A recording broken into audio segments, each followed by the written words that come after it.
This is Mason Web TV, powered by HCC.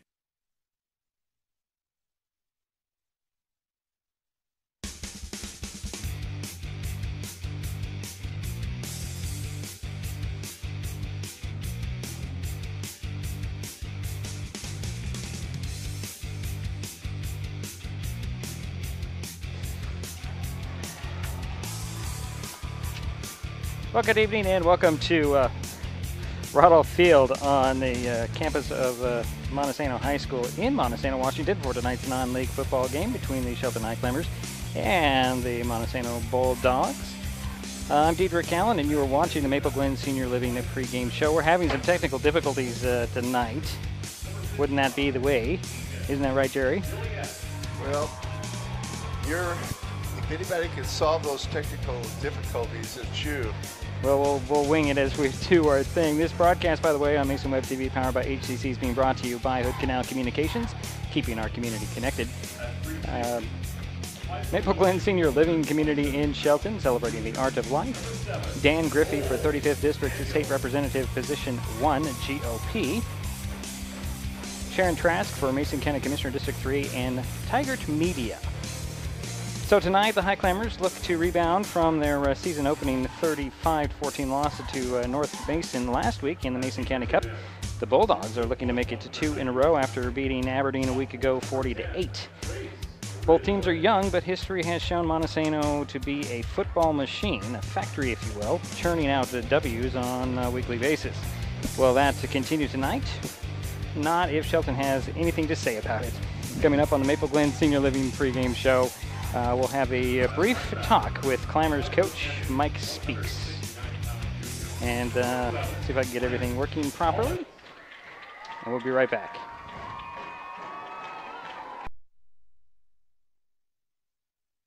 There's always something happening at Maple Glen Senior Living Community in Shelton, and next week is National Assisted Living Week.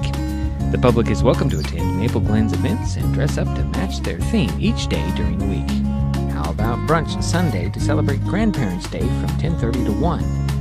Monday's theme is the 1950s. Tuesday is Western Day with line dancing at 11, and at 1 p.m., the Mason County Historical Society's Kristen Fabry will be making a presentation on logging. Wednesday is Hawaiian Day, and the Shelton Mason County Journal's John Lester will be talking about the history of newspaper production at 1:30. Thursday's theme is South of the Border, and at 11 a.m., the Mason County Commission and the Shelton City Council will be proclaiming the week National Assisted Living Week. The fun wraps up with Friday's Italian Day and the history of the Mason County Forest Festival. For more information on Maple Glen's activities during National Assisted Living Week, or to reserve your spot for one of the events, call 360-427-0300.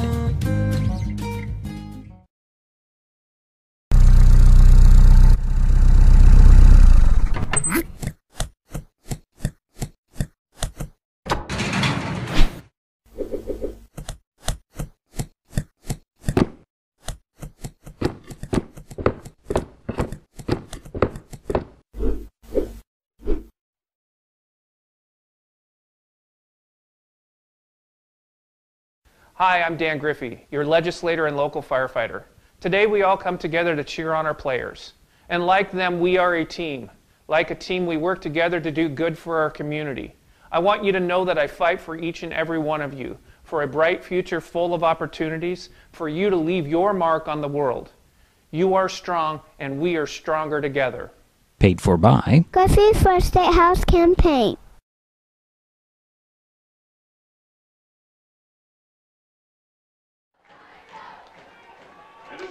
And we're back here at Rodolph Field. Dietrich Allen, Jerry Apple. I did have a brief phone conversation earlier this week with Coach Mike Speaks, and if I could play this right, let's see what he has to say about, whoops, I just lost my phone. Let me, oh, there it is. Okay. We talked about briefly last week's loss. The Bulldogs are coached by Terry Jensen, assisted by Brian. Well, we're young, Yeah. you know, we're small, and they wore us down.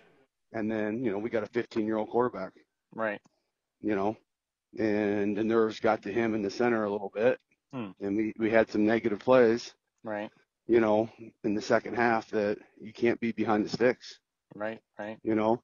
And you saw what those, 250 and 220 pound running backs did to us. Yes. They just wore us down. Yep. And then, because our defense was doing the job. Mm-hmm. Our defense was getting them off the field the first 2.5 quarters. And then our offense stalled out in the second half. Yeah. And the offense, I don't care how good or bad you are, when your offense is going 3 and out 6 times in a row, you can't put your defense on the field that long. Right. And especially against that team. I mean, that team was big. I mean, they went 6'6", 300, 6'2", 230, 6'1", 6'2", 240 in the interior. And then you start bringing those big backs downhill on you. Our kids just aren't ready for it yet. And then we have how many sophomores? How many sophomores are playing on the line right now? I didn't count. So. Right. So there's your answer. Right. So we're a couple years away. Right. Yeah, Shelton coach Mike speaks.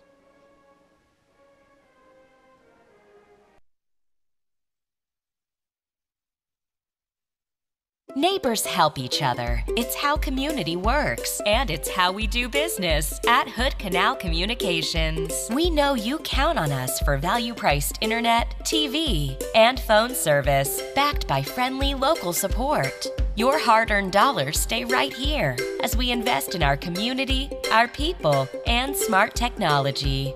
Hood Canal Communications, keeping our community connected while being a good neighbor. Hello, I'm Sharon Trask, and I'm running for Mason County Commissioner. I've lived in Shelton for 13 years. During this time, I have gotten to know and love Mason County and the people who live here. When I decided to run for Commissioner, I knew this was the perfect opportunity to give back to the community that has been so good to me and my family. I am humbled that so many of you have given me your support and love. I'm asking for your vote in November. Paid for by Sharon Trask for Mason County Commissioner. Slow down. Slow down and move over. And move over. When you see lights, Vests. Or reflectors. please give us some room. Slow down and move over. When you need us, We've got your back. do you have ours? You got our back? You got ours? You got our back? Please, slow down. And move over.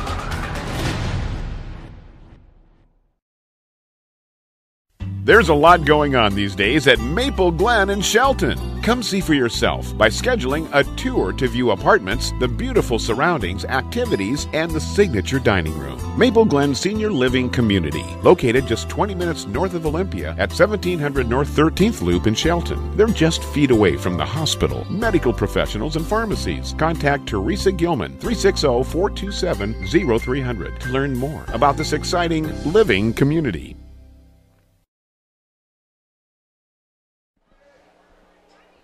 And we're back here at Ruddle Field. And just in time for the coin flip, Jerry. I smell a little rain. Do you smell that, Jerry? You smell a little rain? Well, Smells like it might rain a little bit tonight. it is my understanding that it is supposed to rain a little bit and also tomorrow. And I'm now experiencing some internet issues tonight. What is going on? Everything's falling apart. But we if we buffer, just refresh your page. Now let's see here. I didn't see what who ran. Montesano will be receiving. Okay. So the Highclimbers did win the toss and deferred, as is usually the case in any coach will tell you, defer, which is interesting. Just a side note. Last night, North Mason and Clahalia went to overtime. They did a coin flip before that overtime possession. Clahalia won the toss, elected to go on offense. Same thing applies, really. You want to see what the other guys do first. Anyways, just a side note there. So we are ready for some football. And let's see here. Jerry, did you happen to get any starters for Montesano at all? But what you did do some research for me. What did you find out? I did.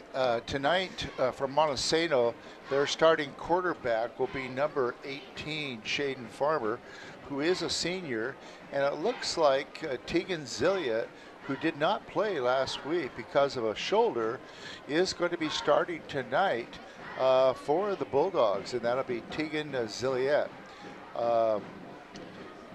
It looks like Braden Dorman and Brent Holetz and Sam Winter will be the main receivers. I'm trying to move stuff out of my way so I can get comfortable here, Jerry. I got bags in my feet and a lot of wood around us. I got to tell you, I've never seen a press box with so much wood in it. Yes. They did not spare the wood when they built this facility here. And I'm not saying anything bad about it. It looks beautiful. Number 41 is going to be doing the kicking for us. Yeah, Dela Sanchez. He has for the last 2 years. Well, at least punting. Now he's doing the kickoffs. So a kick one high and relatively short. It's going to hit at the 25. Picked up about the 24. Straight up that numbers. I didn't see who picked it up, Jerry.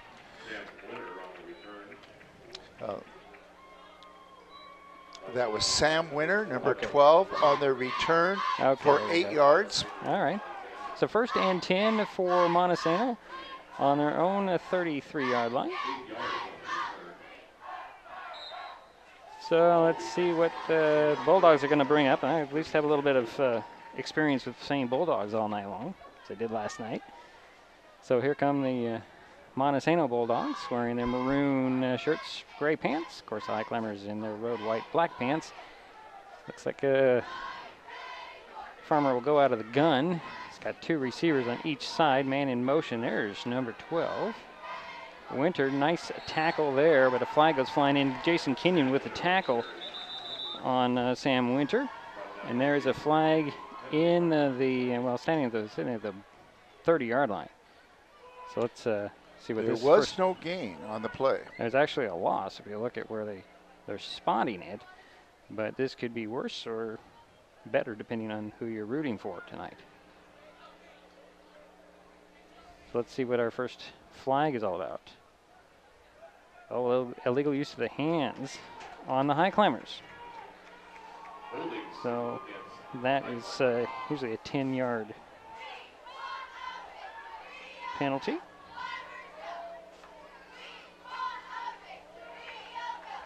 I can do some adjustments on my camera placement here, guys. Guess not.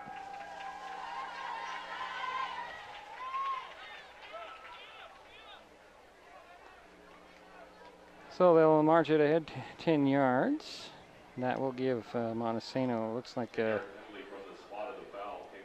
first down. Put it up at the 44-yard line.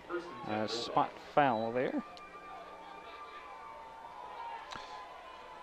So first down of the ball game goes by flag, and then we have another stoppage of play here. So I do thank everybody for joining us tonight here from Montesano. Do you think that if the rain does fall, I'm not sure how this turf will respond after such a long dry period. Jerry, what do you think? I think it responds pretty well from what I've heard. So I think we'll be fine. As far as the footing, yes. Yeah, well. Obviously. I'm just wondering if it's anything like roads after a long dry spell and you get a little rain and become real slick. No, you don't think so? No. Okay. So they're going to, actually, it will not count as a first down. It'll be first and about 1. 1.5, it looks like.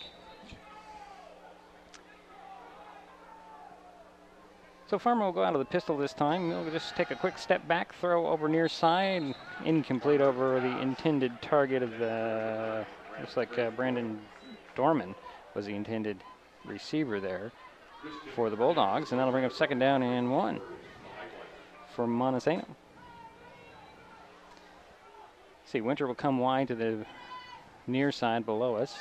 Dorman wide to the far side. Again out of the pistol, back behind Farmer. I was saying that was Zilliette. Yep. And he'll get the carry and get the first down. So now that is the first down for Montesano. Okay, officially. And Saniza on the stop for Shelton. So they'll spot the ball at the 48-yard line. Yeah, and 5-yard gain for Zilliette. Quick little screen pass, dump off here And a nice run by Winter down to the 41.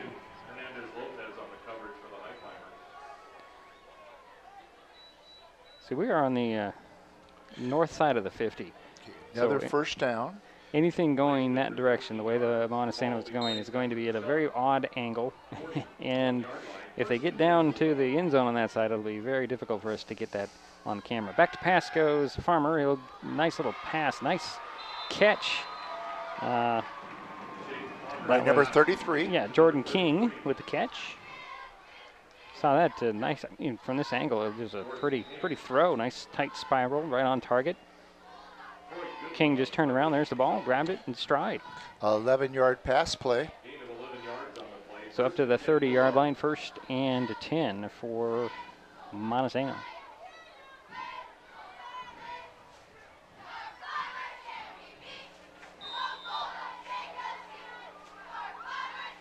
It's out of the pistol, man in motion.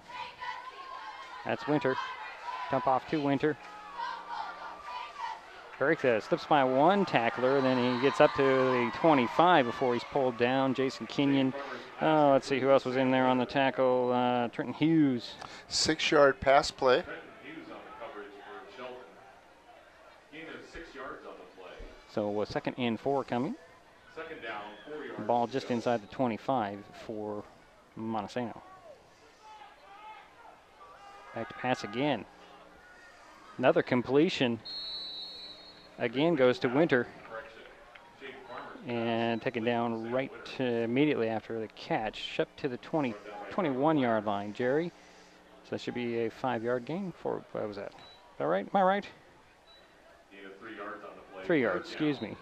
1 yard to go. So 3rd and 1 coming from the 21.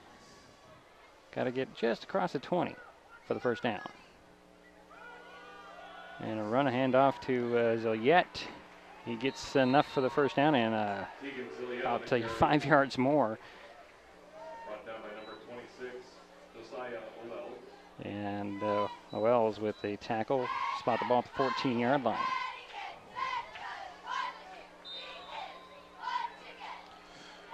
Gain of 8 by Zilliette, and that's a 3rd first down for Montesano. Now the pistol again, Zilliette with the carry, straight up the middle, trying to get outside, spun down just to inside, well, just to the 5-yard line on the carry. Kyle McGregor, the tackle. Make a quick adjustment on the camera here, folks.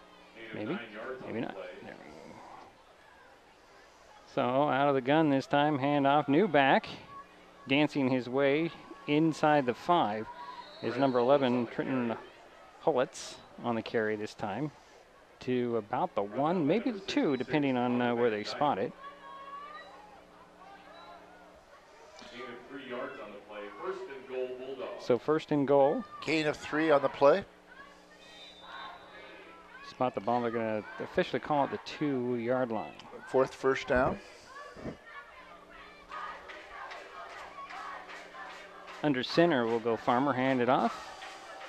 And into the end zone is number 11, Trenton Holzett. Sorry, that wasn't on camera, but Montesano strikes first. Wow, that's loud, Jerry. Of course, it's right below us. The horn, the siren, I guess. 10-play drive, and it started at the 31-yard line. 69 yards. 69 yards in 10 plays. So King is on to kick the point after for the Bulldogs. Snaps. Oh, they're going to fake it and throw it in the middle, and there's 2 points. Nice pass to Sam Winter, and the Bulldogs are up 8-0 early. So we will be right back. This is Mason Web TV, powered by HCC.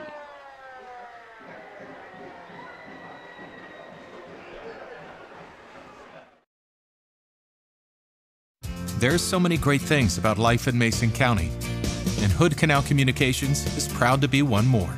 Headquartered in Union, We offer the speed and reliability your family needs, backed by hometown service and support.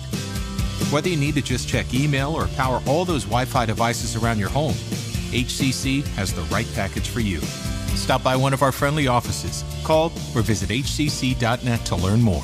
Hood Canal Communications, keeping our community connected.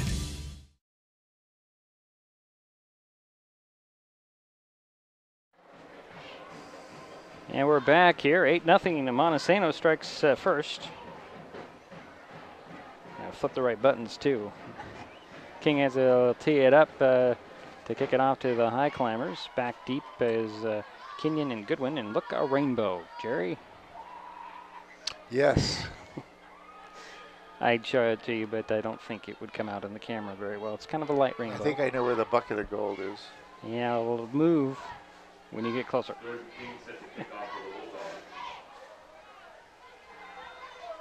So here we go with the kickoff after the 69-yard touchdown.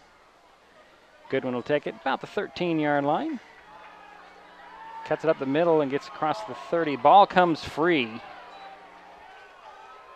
Montesano says they have it.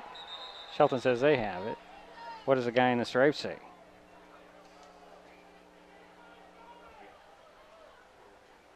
That's what we always want to know. So it'll stay with the Highclimbers. So Goodwin with a nice 20-yard return, Jerry. Yes. And a nice kickoff, too. 47 yards on the kickoff. Sir, the first possession for Shelton in the ball game. Bourne will come wide to the near side.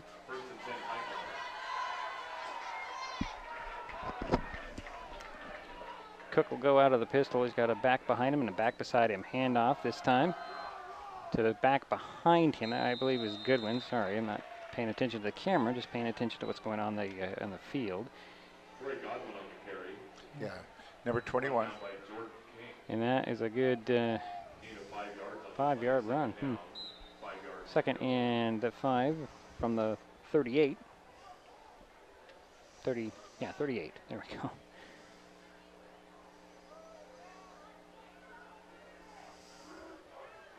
Pistol again, this time Goodwin in the back behind Cook.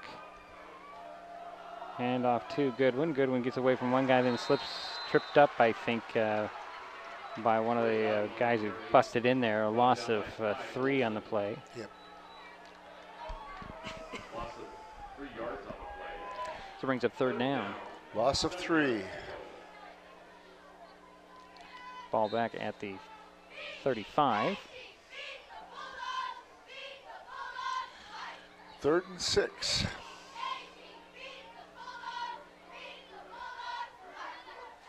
Now it's a little bit more than that, Jerry. It's a really long 6, I think.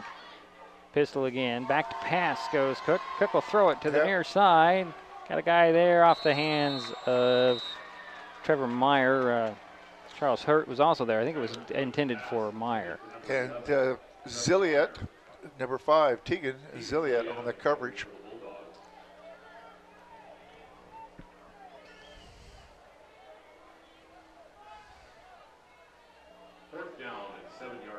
Now it's fourth down 7, and it looks like number 12. Yeah. I'm sorry. Sam Winter back for Montesano. Ooh. Almost blocked. Sancha got in there, and Winter will call for the fair catch at the 31. Pretty close to being blocked there. Yeah, good penetration by the Bulldogs. Mm-hmm. So I had to remove my phone from our equipment. It was making weird noises. So, 35 yards on the punt, and it'll be 1st and 10 for Montesano at their own 31. This is on that last drive by Montesano, they threw 6 times and completed 5. Their main ball carrier was pass receiver was Sam Winter, number 12. So Farmer will go out of the gun. He'll send 3 receivers to the far side. Well, actually 2 receivers to the far side, 2 up close and 1 to the near side. Man in motion, a little fake to him. Looks up at the middle, throws, and it's almost intercepted. Yep. But dropped, and that will be 2nd and 10.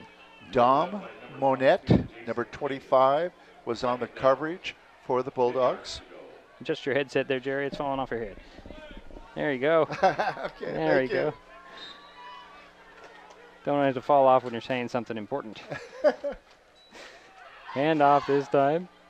Ooh, nice little move to get around the outside and avoid the tackle. Brent Hollitz on the carry. Looks like he's got enough for the first down up the left side. Got some speed there, Jerry, and I think he's got an extra gear there as well. And it was a gain of 11 on the play, and that's the 6th first down for Montesano. So 1st and 10, officially spotted on the 42. Little faked handoff. This time it'll dump it off and complete to is that Trace Ridgway. And that looks like a good chunk of yardage, but we do have a flag on the field.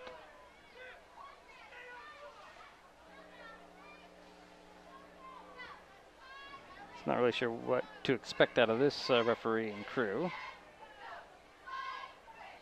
And again, this is illegal use of the hands. This time it goes on the Bulldogs. So that should be 10 yards from that spot where that flag is. So that should put the ball back at the 37, 38-yard line. First penalty for the Bulldogs, 10-yard penalty. Each team has had one penalty.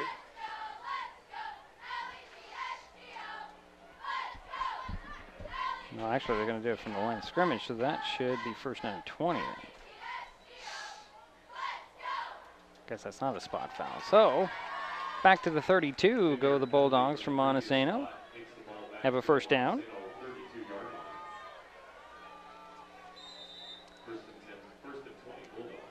Handoff. Oh boy, stopped at the line of scrimmage was Brent Hollitz.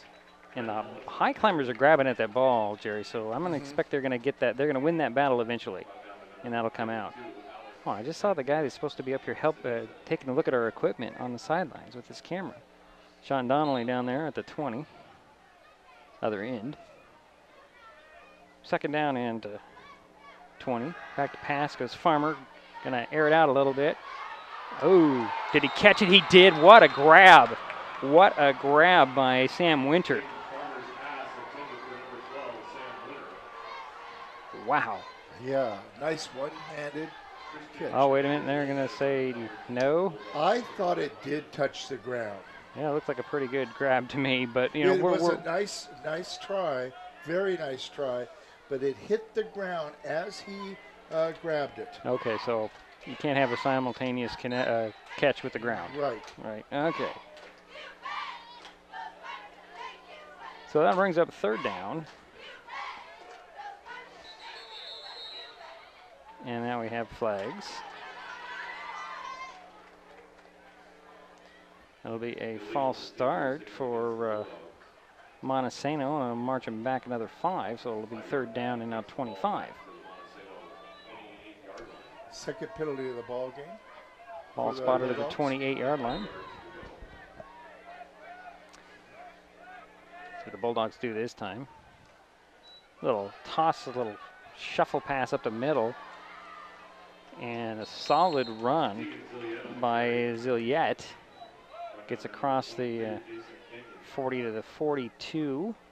It'll be 4th and 10. So he got 16 actually. Yeah, gain of about 16 on the play. That's a big chunk of that last 2 penalties. But it's 4th down, and it looks like Tanner Nicholas will be the Tanner. Yeah, he'll be doing the kicking. Goodwin back to receive the punt. Ooh, good penetration by the Highclimbers, but it'll take a Highclimber bounce, and it'll be down. It's about the 32-yard line. I think it was Zilliette who got down there and downed it. It did hit the turf and kind of take that Highclimber bounce, give him a little bit better field position. No return, 28-yard punt. So 1st and 10 for Shelton on their own 32-yard line. Let's see what they can muster up this offensive trip, trailing 8-0. Cook out of the pistol. Receiver on each side. Hand it off to Goodwin. Goodwin trying to get around the edge. He does turn it upfield. Up the sidelines, staying in bounds to about the 50 before he just danced. He was trying to tightrope that sidelines, Jerry. Just couldn't stay on the rope. But they're going to spot him out at the 47. A goodie pickup of 15 yards. Yes. Getting better on that math, Jerry. First down for the Highclimbers. Nice carry of 15 yards. Good speed. Good speed for good win. Caleb Hitzman comes wide to the near side. Out of the pistol will go Cook, hand it off. This is Goodwin again. Trying to find a space on the or the left side. He manages to poke it forward for about 3, maybe 4 yards. Yeah, I would say 4 yards. Spotted at the 49 of Monty. So far, Goodwin is the only one that's carried the ball. He's had 4 carries. Bourne will come wide to the near side. Goodwin in the slot near side, 2 to the far side, in the back beside Cook. He'll get the handoff. That's Jason Kenyon, I believe. Nope, that's not. That's 26. That's Josiah Wells on the carry. He got 1. Was a hard-fought 1 yard there. Looked like the Highclimbers might air it out that time, but looking at the formation, but I think that's the idea. Hitzman will go wide far side, Bourne wide near side. Goodwin the back behind Cook out of the pistol. Wells beside him. Oh, bad snap. Ball pokes free, and I think Goodwin fell on it all the way back at the 40. A loss of, 14, 15 yards? Loss of 13 yards on the play. Back to the 40, 41. That'll be 4th down and another punt for De La Sancha. Winner back to receive. Yeah, we've had 2 fumbles so far by the Highclimbers, but they fortunately have recovered both. There's been good penetration on both sides for these punts. This punt will take a little bit of a roll and roll all the way down to the 20. And that is where Bourne will down it right on the sidelines. 39-yard punt, no return. Let's see, Jerry, can you move your microphone just a little closer to your mouth? Sure. Okay, thank you. You're welcome. Do we have a... Oh, better? We have a unsportsmanlike conduct on the Highclimbers, so that'll be 15 yards. Second penalty on the Highclimbers. They've for a total of 25 yards. Does that sound better? Yes, it does. Thank you.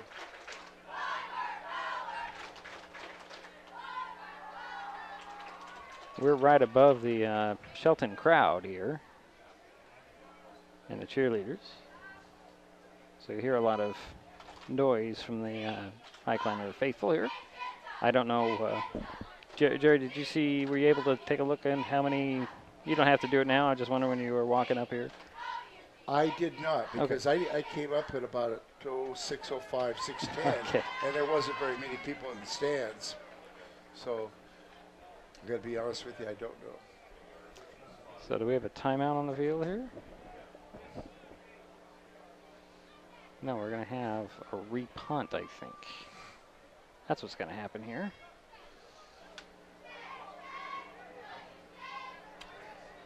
It's hard to see from up here, Jerry. Yeah, I thought you're right.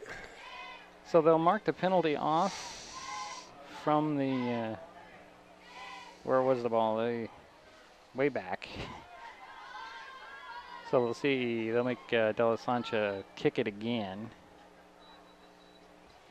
The line of scrimmage will be way back at, let's see, it'll be about the 20, won't it? So yep. How many yards on that one? That was a 15-yard penalty. So I would expect Montesano to go after this punt. They've had good penetration on their pressure, on their rush. De Los Angeles will get this one off. It's kind of a line drive that'll hit at the 40 and then be caught there. 48 goes straight up in the air and right into the hands. Let's see, who was that? That was Alex Sandberg. No, it was not. It was Anderson. 28-yard punt. So that worked out well for the Bulldogs. They picked up what would have been 15 yards. Actually, yeah, they would have been 15 yards closer. They start at the Highclimber 49 now. Hand off to Zilliet. Zilliet trying to cut it up the middle. And ran into, let's see here. Kyle McGregor was the first guy. Looks like a 4-yard. Yep. Spot the ball at the 45. Second down coming for Montesano. Under center will go Farmer. Back to pass, short drop. Throws it up there. And it was caught. Wasn't it? No, To Dorman? it was no, incomplete. Not. Okay. Incomplete pass to Braden Dorman. Yeah. Number 9. So that will be third down coming.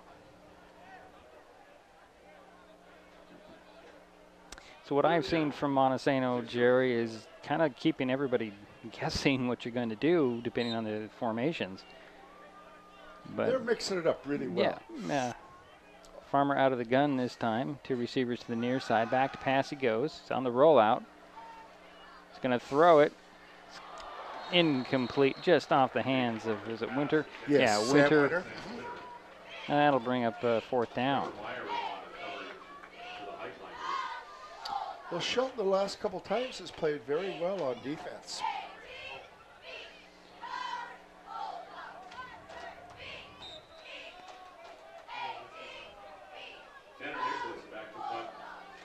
So the Bulldogs will choose to punt. Nicholas back to kick it away.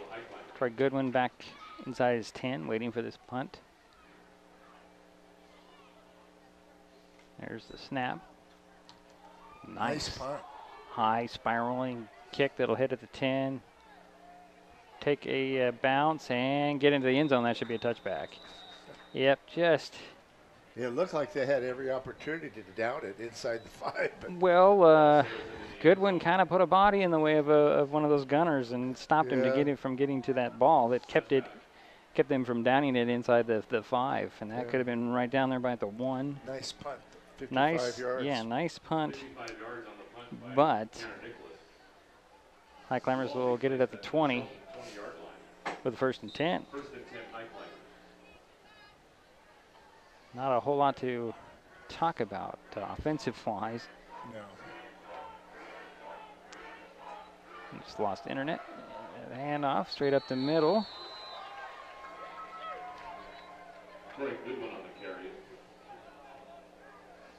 And it was a loss of 2 yards on the play.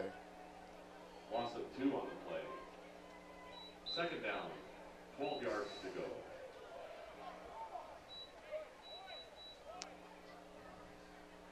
Sorry, Jerry, I'm trying to get our internet back here. Okay.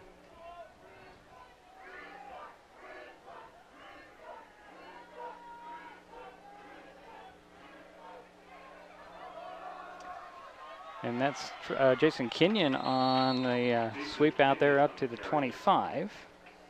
Brought down by Caleb Renninger. Looks like a gain of about 5 yards on that play. Gain of 7 yards on the play. I'm wrong. Correction. 7 yards. 7. All right. Third down. Nice run by Jason. Official timeout. So we have official timeout on the field. So I'm still struggling. Now we're back. This is going to be one of those days where technology is going to fail on us several times. 3rd and 6. It's a minute 28 to go here, first quarter.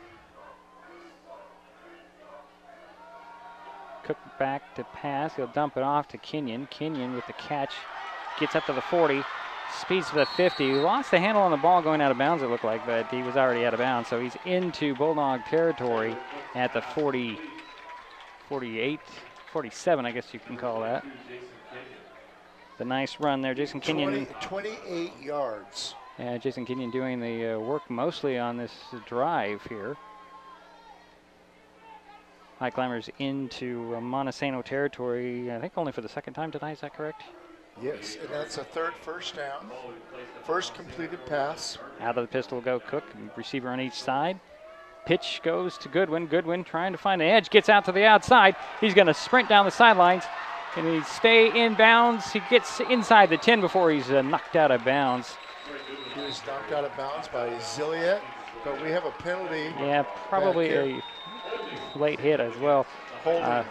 Is it going to be? Oh, we got a penalty on both ends, Jerry. Got one back here. Okay. One way up in near the goal line. So we could be doing this all over again. Yeah.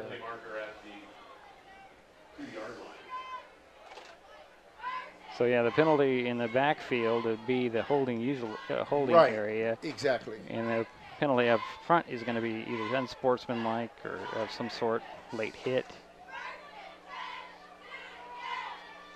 So there's a hold. Oh boy, both penalties on the Highclimbers. So in that situation, do they take the one that's the longest? I'm assuming. In some cases, they might do both. Like you were saying about the football game last night. Well, there were different situations, but usually we do at the very least take the 15. Yeah.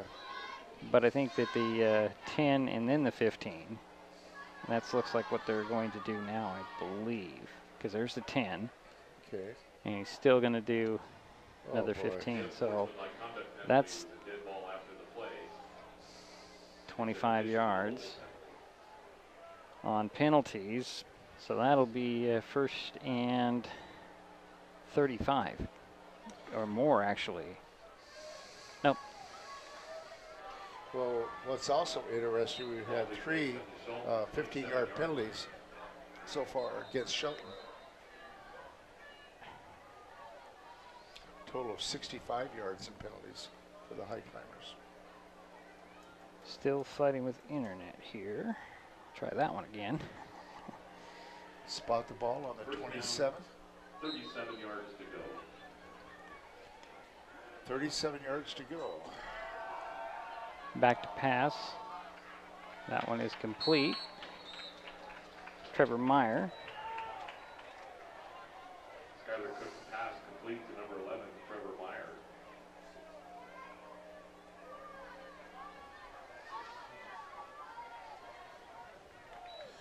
Gain of about, was on the 27, 9. 10 yards on the play. Second down, 27 yards to go. Second and officially 27. Cook in some trouble, gets it away, and he's pulled down. Paul goes short of Trevor Meyer. That was the 4th pass by number 18, Skylar Cook. He's completed 2 of the 4 passes. All right, still struggling to find an internet that will work consistently, Jerry. And I've tried 3. Third down, 27 yards to go. So it's 3rd and 27. Ball's at the 36-yard line.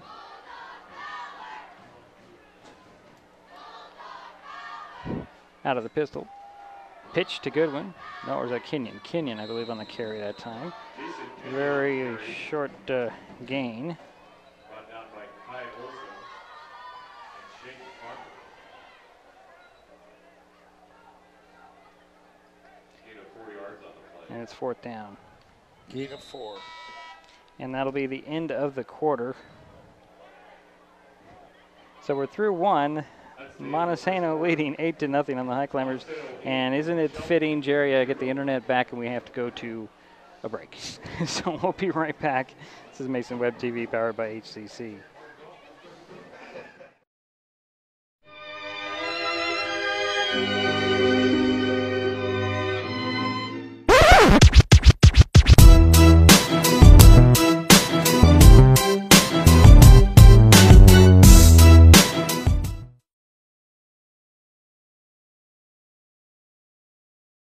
Hello, I'm Sharon Trask. I've been asked why I'm running for Mason County Commissioner. That's an easy one. My kids and grandkids. When I reflect on what I would like to see Mason County look like in 10 years, I see a robust economy, safe streets, and happy kids. This will only happen if we act now and make sound decisions and entice businesses back into our county. Mason County has everything we need to entice businesses. We just need proven leadership to get us there. With your help, we can achieve all this and more. I'm asking for your vote in November.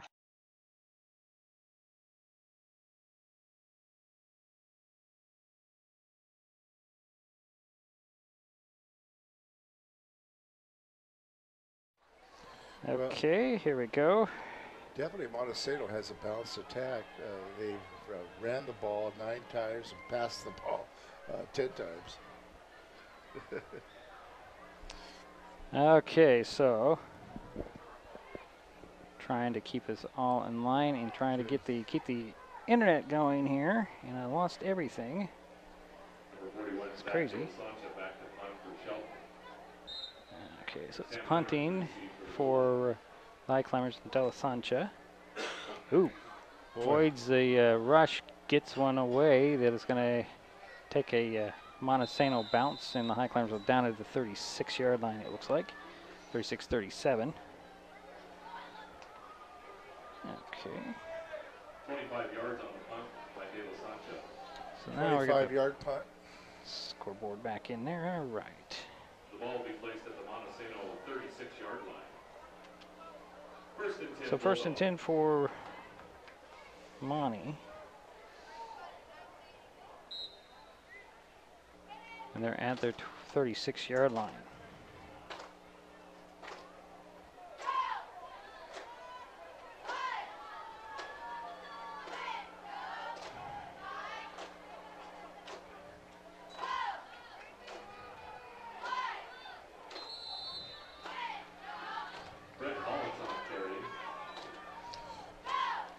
On the carry was number 11, Brent Hollitz.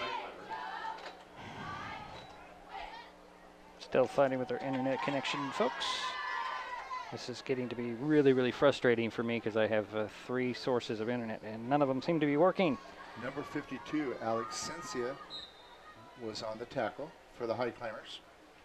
Under center will go Farmer this time. Gillette was a man in motion. Hand off, however,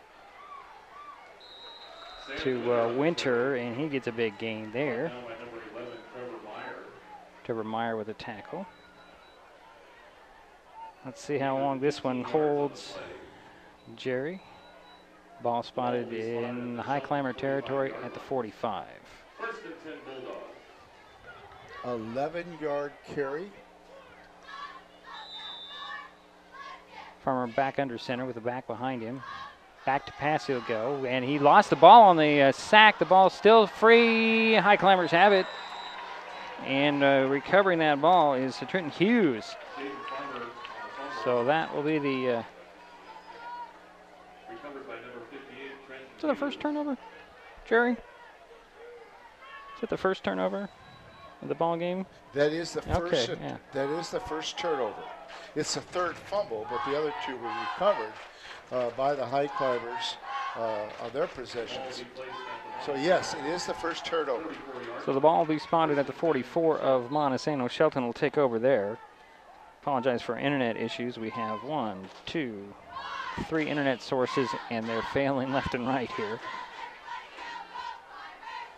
Side of the pistol will go Cook. He's got a receiver on each side. Turn around and hand it off to Goodwin. Goodwin dancing around, trying to find some space up the middle. Ends up right to the 45. Loss of 1 on that. Was it Kenyon or was it? It was Kenyon's. Pardon me. Bad call there. All I thought was a 2. Loss of 2. So 2nd and 12. From the 46 now. In Montesano territory. Correct. Boren wide to the far side, Hitzman wide to the near side, out of the pistol. Handed off and immediately met there. I believe that was Kai Olson, number 55, for Montesano. Who was the ball carrier? O'Ells? Yeah, it was O'Ells on the carry, or at least he tried to carry. And loss of 3. Highclimbers going backwards here. 3rd down, 15 yards to go.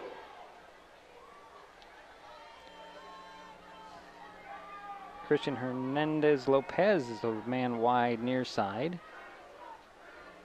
Out of the pistol will go Cook. He'll go back to pass. On the rollout, on the run. He's going to tuck it down, try and run for the first down up to the 40. Gets out of bounds at the 45. Or the 35. 35, excuse me.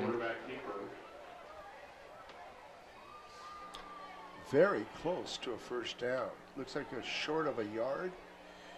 Let's see where they mark it. Gain of 14 yards on the play. So we're going to have a measurement, I believe. Okay.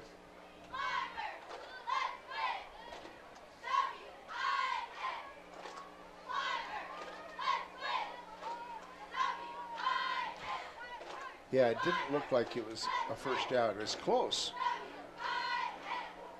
No, they're not going to measure. They're not going to measure. Going to call 4th down.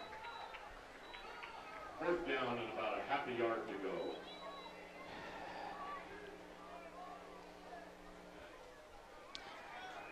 So the Climbers are going to go for it. Might as well at this point. Kenyon the back behind. He'll get the handoff. And he is met before he gets to the line of scrimmage by Trace Ridgway. And that'll go over on downs. Trace Ridgway on the stop for the Bulldogs. Loss of 2 on the play. Who's the ball carrier on that one? Jason Kenyon. The ball will be placed at the Montesano 37-yard line. 1st and 10 Bulldogs. So 1st and 10 for Montesano.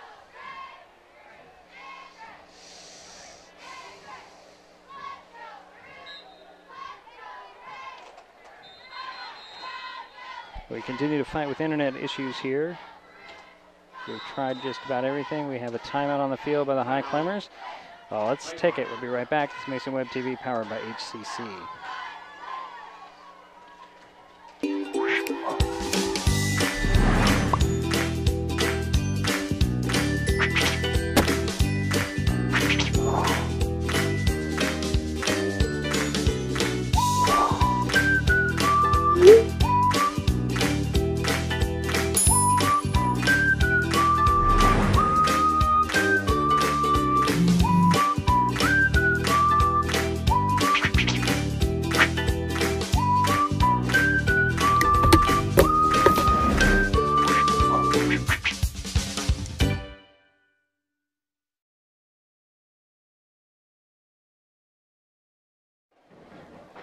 Back in Montesano, Jerry.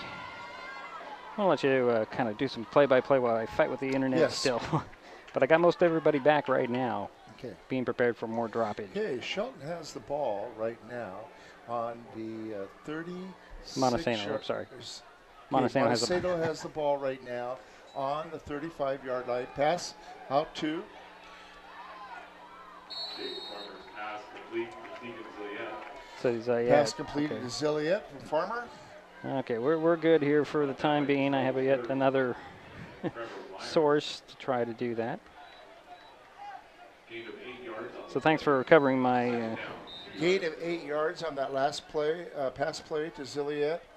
So under center will go Farmer. He's got a back behind him and a receiver on each side. Pitch this time. Nice little hesitation move. And fighting his way forward is Holetz. And that's a first down. Carried by Brett Holetz of the Bulldogs. Okay. Gain of 8 yards on the play. So 1st and 10 from the 44-yard line. Quick snap and hit out there. Look at this. Nice quick play out to Winter up the sidelines. That's another first down, Jerry. Yeah. All the way up to the 32, or down to the 32, I should say, of the Highclimbers. Pass completed. to number 12, Sam Winter. 8 yards. 8:39 to go here, second quarter. 8-0. Montesano with the lead. Hand off to Zilliette. Zilliette getting around the edge. Kind of hesitates right on the sidelines and decides to hop out.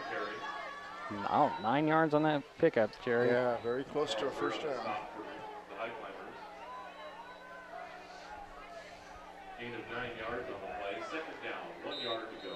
So 2nd and 1, and what do we have? Whistles, and I have another timeout on the field.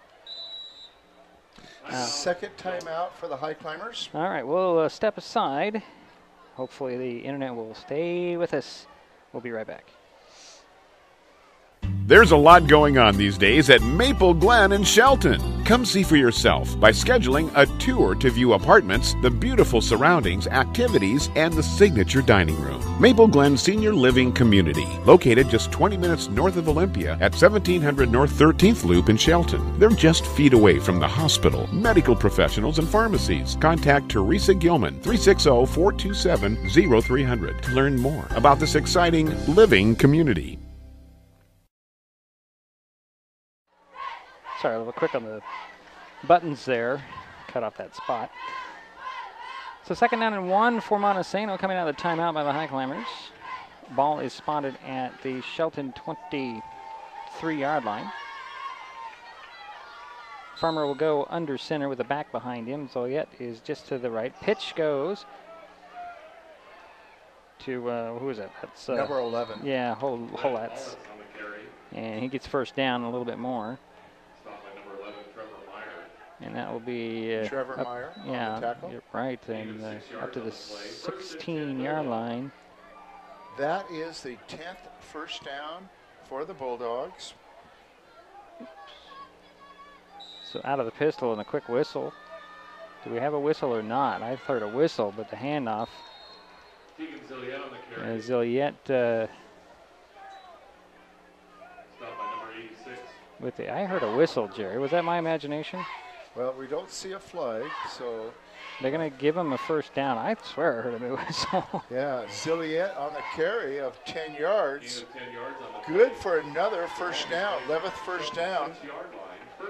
So 1st and goal for Montesano from the 6, handoff to Zilliette. Zilliette banging bodies.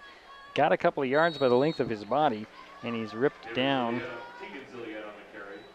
by a host of Highclimbers. See where they spot it. Looks like they're gonna no gain on the play. Give him 1, Jerry. Was it okay? It's technically a half-out yard, but from the 6 to the 5, give him 1. Yeah. Not that he needs to pad his stats at all. No, no, his stats look pretty good. So it's a 2nd and goal from the 5 now for Montesano. Under center will go Farmer. Pitch to Zilliette. Zilliette cut down by, let's see, Hurt and 66. Yeah, that's Connor Van Dyke. No gain that time for sure. Maybe even the loss of that half yard he got the last time. You're sure? I'm not sure about anything today. If you've noticed, Jerry, there are these flashcard things. These down below. That's the play that the Bulldogs are calling. Out of the pistol will go Farmer, hand off to number 11. Number 11, who gets a couple of yards. That's been Holetz pounding it into the 3. Now it's 4th and goal from the 3. Pretty sure you're going to go for it. You're this close. You're leading by 8. And we're going to get a timeout. So, timeout has been called. We'll be right back. 6:17 to go here in the first half.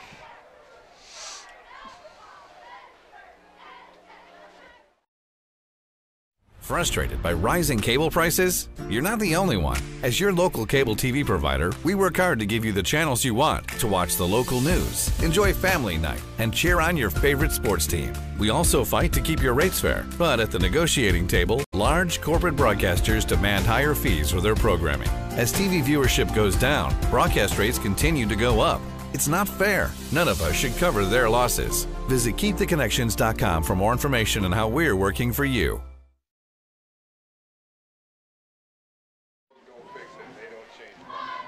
And we're back here in Montesano.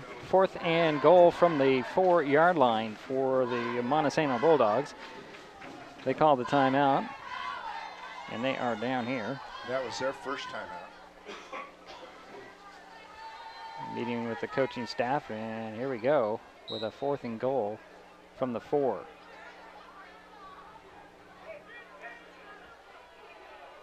like Farmer's going to go out of a pistol with Zilliette beside him. He'll just dump it off to the side, and then a little pitch to Zilliette. It's a little kind of flea flicker thing going on here, and a touchdown for Montesano.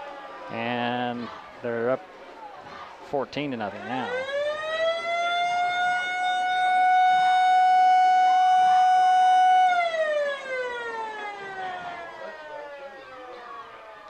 So point after coming, Jerry.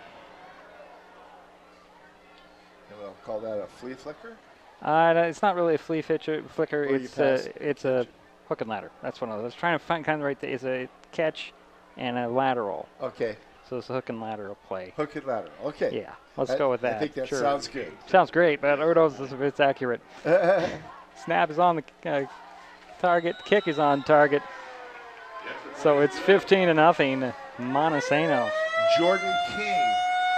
We'll take another timeout. We'll be right back. It's Mason Web TV, powered by HCC.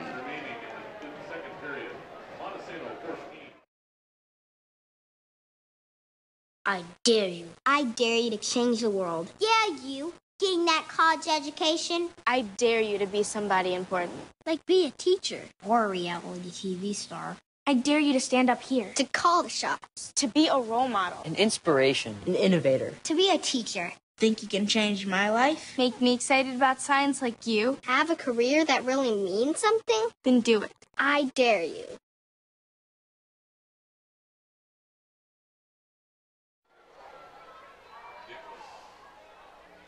So it is 15-0, Jerry. Montesano keeps pounding it out, Jerry. This time they got a full field there, pretty much. Mm-hmm. Where did they start that drive? I can't remember now. It doesn't matter. So they're going to kick it off to the Highclimbers. Highclimbers yet to really get their offense in gear here. We're trying some different personnel. Christian Hernandez-Lopez is back along with Jason Kenyon. Yeah, Shelton's had 3 first downs and has completed 2 passes.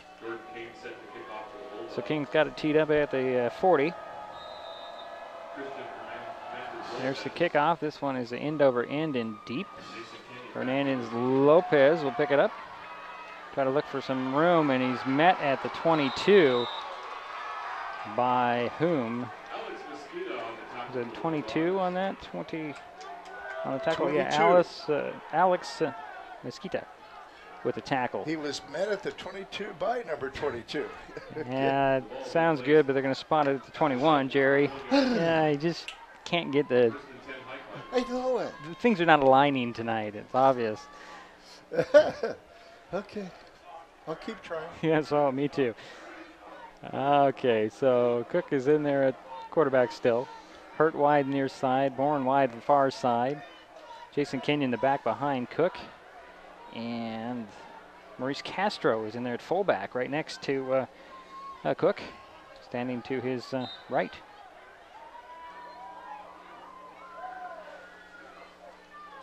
Hand off to, nope, it's a fake. Throw up and incomplete. Looks like the intended receiver was number 11. Trevor Meyer. Mm-hmm.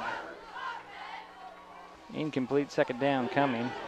That play had me faked out. I was positive that was a handoff to Kenyon. Of course, I'm easy to trick. I knew what was going on. Yeah, I'm glad somebody did. Because it wasn't me.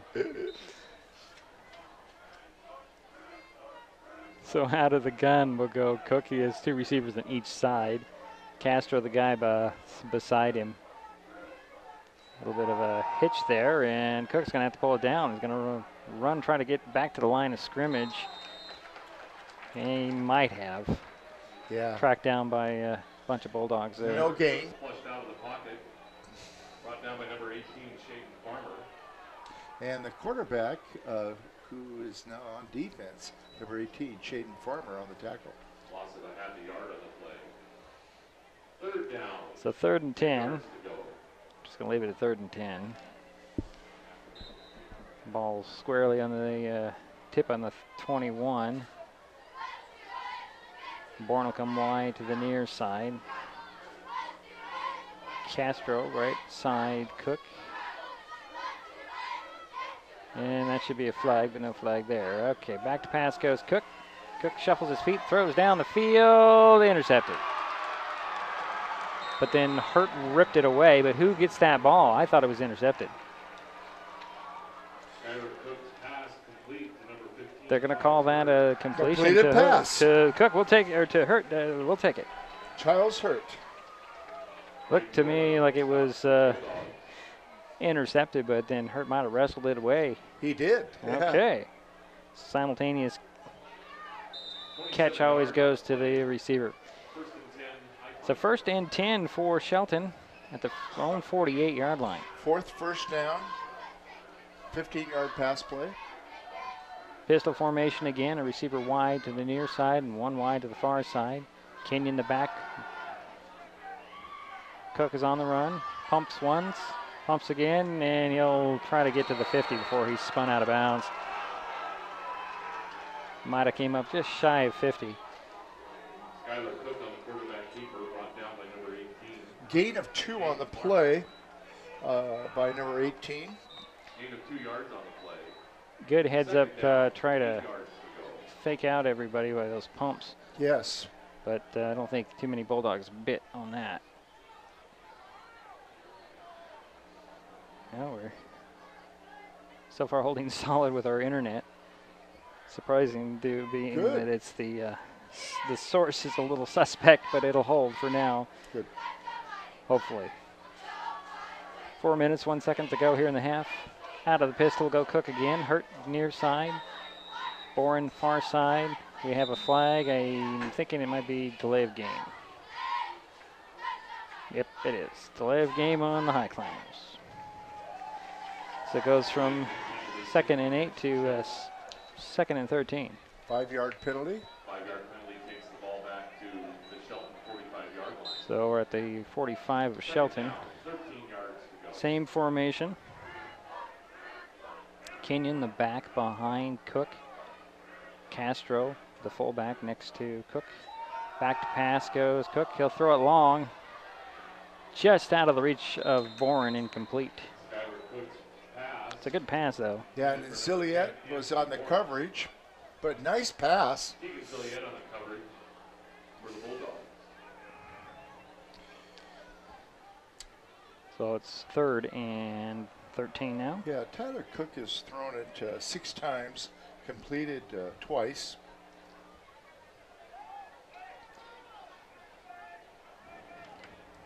Clock is stopped at 3:47 to go here in the half.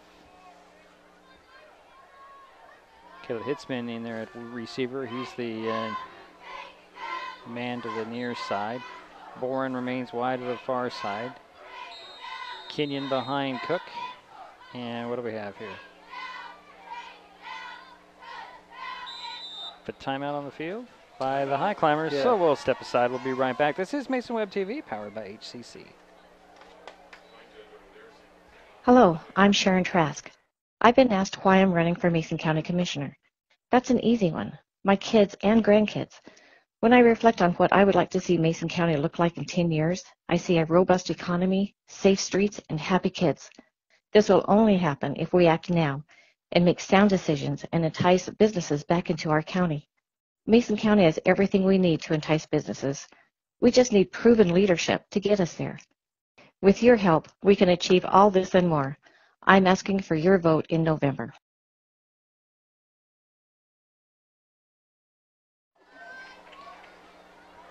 So it's 3rd down and 13 for the Highclimbers on their own 45-yard line. And that was the third timeout for the Highclimbers. So they're out of timeouts. But I think at this point, Jerry, Coach Speaks, just wants to get something positive going here. Exactly. Keep getting some big plays, and they keep going backwards after that. And that's kind of the way things have gone for the Highclimbers tonight and last week. Hits been wide to the near side, Bourne wide to the far side. Out of the pistol goes Cook, back to pass. He's going to throw it long again. Got the guy there. Oh, just underthrew him by about a half a foot. And that'll be 4th down. On the coverage was number 4, Aiden Darst. So, punting situation. How many punts has De La Sancha been able to get off tonight, Sherry? Quite a few. And he's been hurried on a lot of them. Yeah. The pressure from the Bulldogs well, is... twice. It's almost been blocked. Yeah, the pressure has been extremely heavy on these punts. Winter back about his 20-yard line waiting for this punt. High snap. De La Sancha gets it away again. Somebody got near it. Ball's taken at the 20. Nice move there by Winter. He'll get up to the 35. He had enough patience to let his block take out the guy running down towards him. And with a good return of 23. Well, that was actually the best punt that Shelton has had, but a nice return. Ball will be placed at the Montesano 42-yard line. So call it a 17-yard return. Yeah. Jerry. He had a pretty good punt. Yep. Best one he's had so far. So 3:28 to go here in the half. Farmer under center spins completely around and hands it off to Zilliette. Zilliette to the 50, to the 45 now, where he's knocked down by Jason Kenyon. But then we have a penalty marker. Where was that penalty marker? Oh, it's over here at the 40 on the other end. That shows it could be holding. Nice run is negated by the holding penalty. Well, you know, every coach will tell you it's been happening all night long. Hold every time. Yeah. And sometimes there's some truth to that. It's whether you get away with it or not. And it's how quick the referee is on that flag.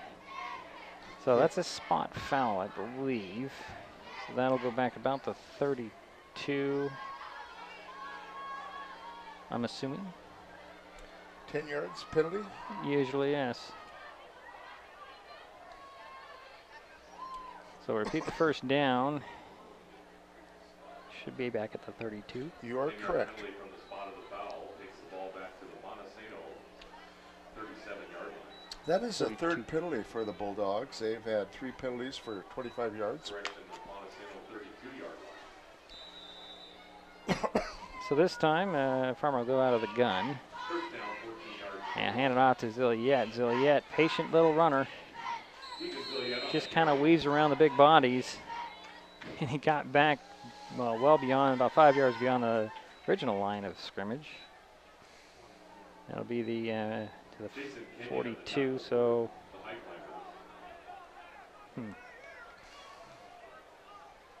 It's about a 10-yard pickup, Jerry.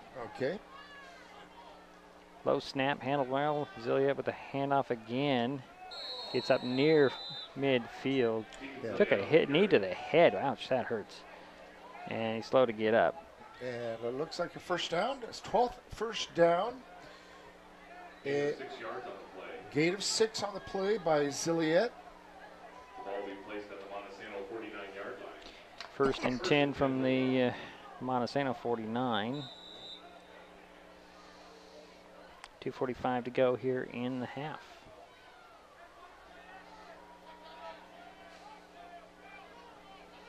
So Farmer's going to go under center this time.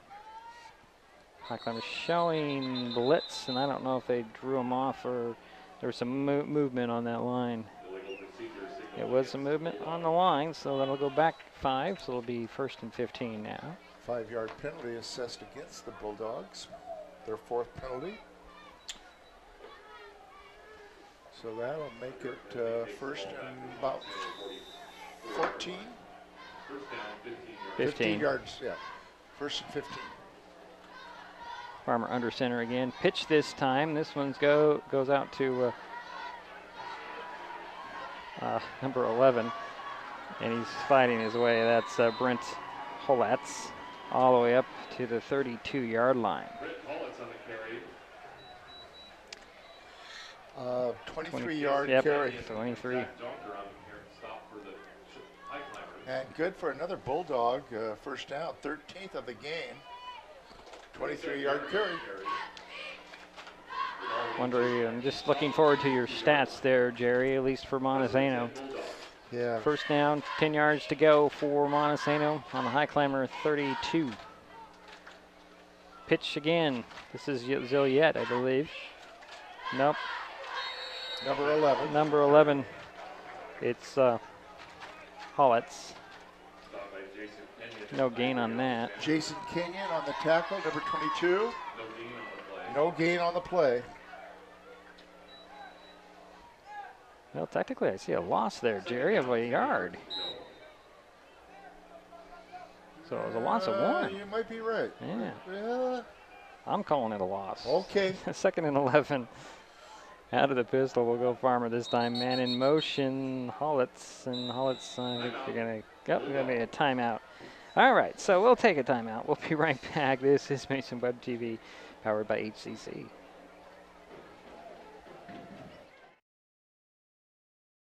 Hi, I'm Dan Griffey, your legislator and local firefighter.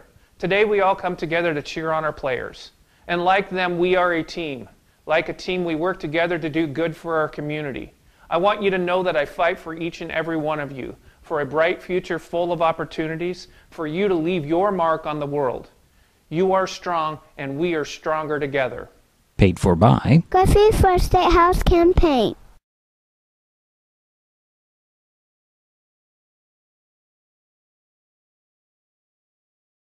There it is. Oh, even I'm having technical difficulties, Jerry. We're back on. Push the right button. That was the second timeout for Montesano. There is 1 minute and 17 seconds remaining in the second quarter.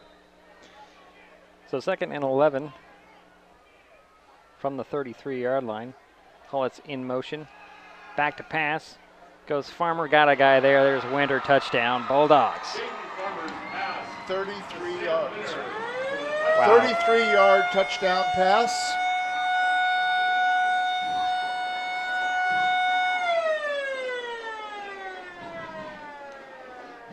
And the Bulldogs increase their lead, 21-0 now.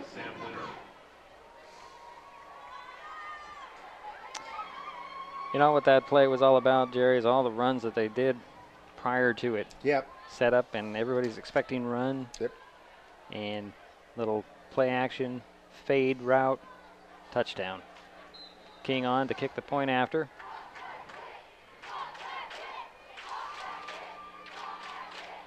Snap, spot, kick. And that one's good. So make it 22-0. With 1:12 to go here in Montesano. It's been all Bulldogs. We'll be right back. Yeah, pero. Yeah. Oh. Yeah. Woo. Yeah. Woo-hoo!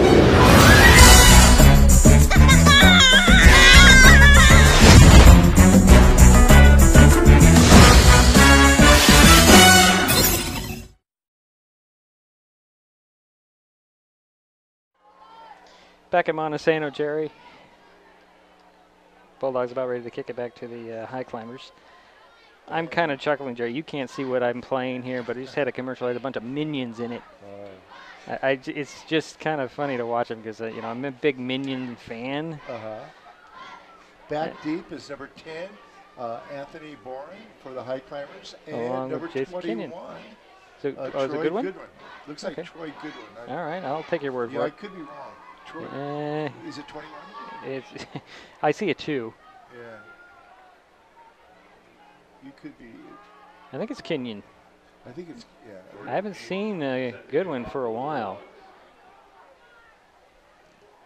So King has it teed up and ready to kick it back to one of those two gentlemen.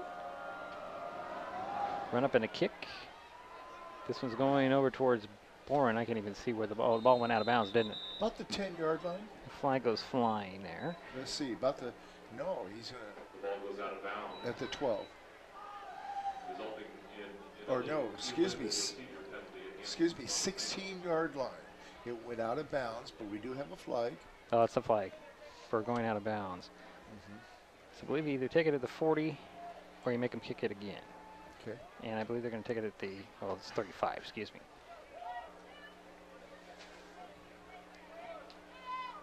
I would say I would take the 40. Yeah, I would certainly not have him kick it off.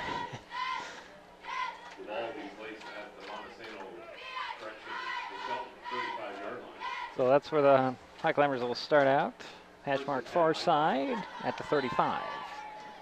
Now the Highclimbers really need to get something working here, Jerry. Yeah, they do.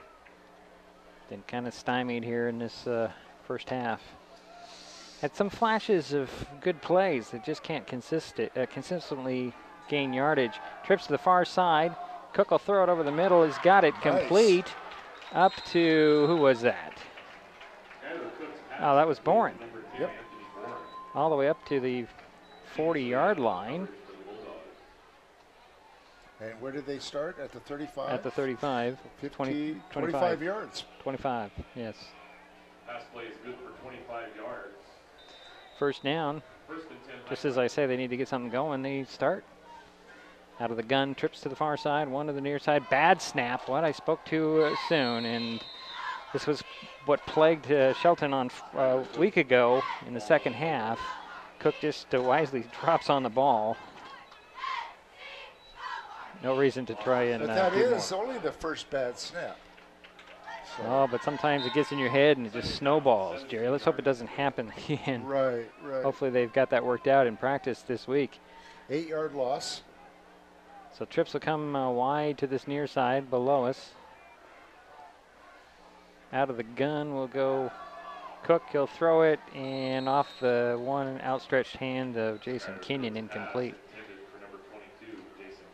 So it's third down and 18.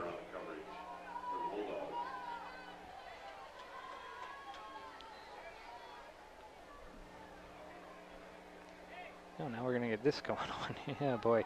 Had this problem with my camera last night when it just arbitrarily decides to zoom out.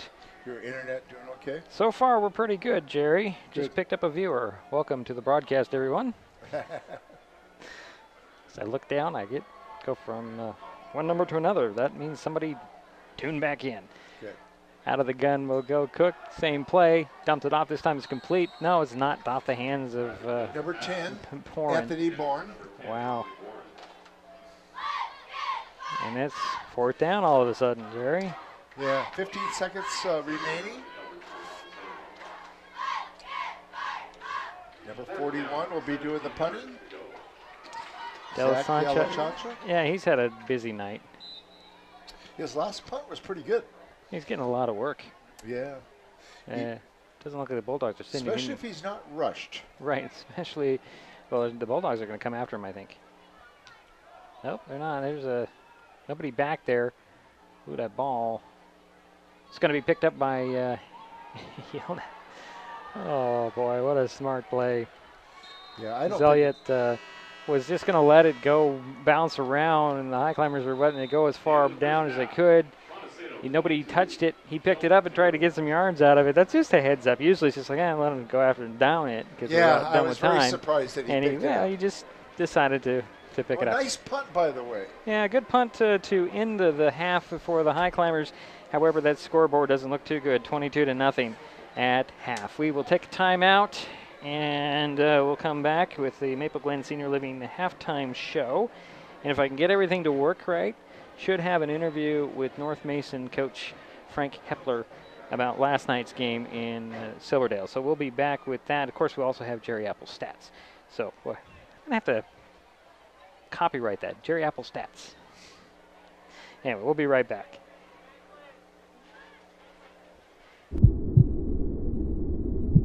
I lost my mother to a drunk driver.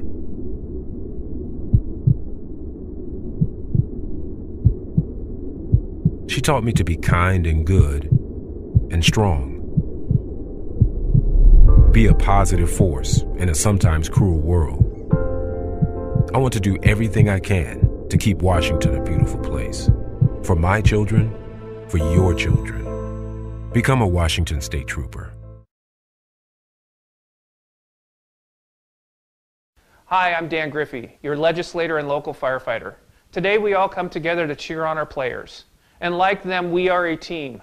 Like a team, we work together to do good for our community. I want you to know that I fight for each and every one of you, for a bright future full of opportunities, for you to leave your mark on the world.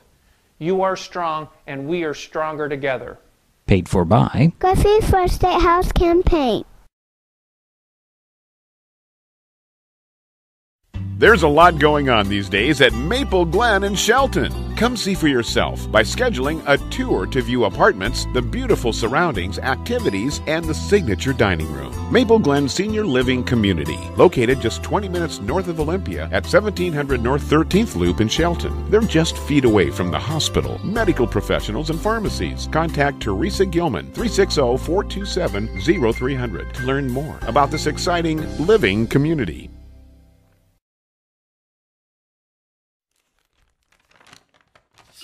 I admit, I did try another TV provider. It sounded like a great deal, but I quickly realized it wasn't. When I read the fine print, I was locked into a long-term contract with a huge cancellation fee. So I came back to HCC. They're more reliable, the service is local, and I save, bundling internet and phone with them too. And I'm a lot happier now. Great service from a local company. Stay with HCC.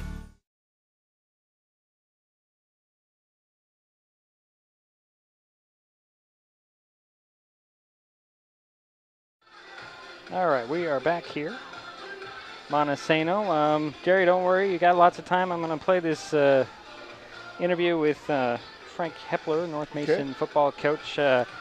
His Bulldogs from Belfair there beat Clahalia in overtime last night, 20-14. And I had an opportunity to talk to him actually about, well, whatever, it was earlier tonight after we arrived here in Montesano. So let's see, let's hope this works out well. Here's Frank Hepler. Coach, give me your impressions of a very hard-fought game against Clahalia last night. Right, we, it was an ugly game for us. We definitely made some mistakes in every aspect of the game. There were times where we thought, hey, this is going to be the turning point for us. We can go ahead and put the mistakes behind us a little bit. But, then we made another mistake, and then we made another mistake. So, for us to get out of there with a win and in that fashion was, it was something. It was definitely ugly. The only words I could find for it last night talking to our guys was basically, hey, guys, that was ugly, but, 2-0 is still 2-0 in our eyes. So, Coach, you kind of faded on me. Tell me what was going on with your team in the second half where you just couldn't seem to move the ball. Right. We, the mistakes kind of mounted on us a bit there in the second half. The momentum shifted in favor of Clahalia quite a bit with the mistakes that we were making. Special teams mistakes when we muffed 2 punts last night that ended up going back to Clahalia. We had some personal foul penalties that, in one instance late in the game pushed us back 30 yards on one play. At one point in the game, we got down to the 1-yard line, and next thing I knew, 2 plays later, we were on the 30-yard line, and it was a goal-to-go situation. So, it was kind of a combination of facing a really well-coached team, a team that I think is going to make a lot of noise in that single-A division. I told Coach Erickson after the game last night, the head coach at Clahalia, I said, hey, you guys have a fantastic team. Obviously, they're well-coached, and I told him that, I could see them doing some really big things this year. So there was a lot of players that were going down with injuries. Did you have any serious injuries last night? We had a couple kids, with some bangs and bruises here or there. Just kind of the typical football injuries with, tweaking an ankle here or there or a knee, and nothing too serious. We did have one of our senior leaders go down last night. He may have taken a small shot to the head, but after talking with him last night and talking with him today, he's going to be fine. So, it was definitely a tough physical game for us last night, and that showed with some of the injury stoppages on both sides of the ball. So tell me a little bit about the overtime possessions.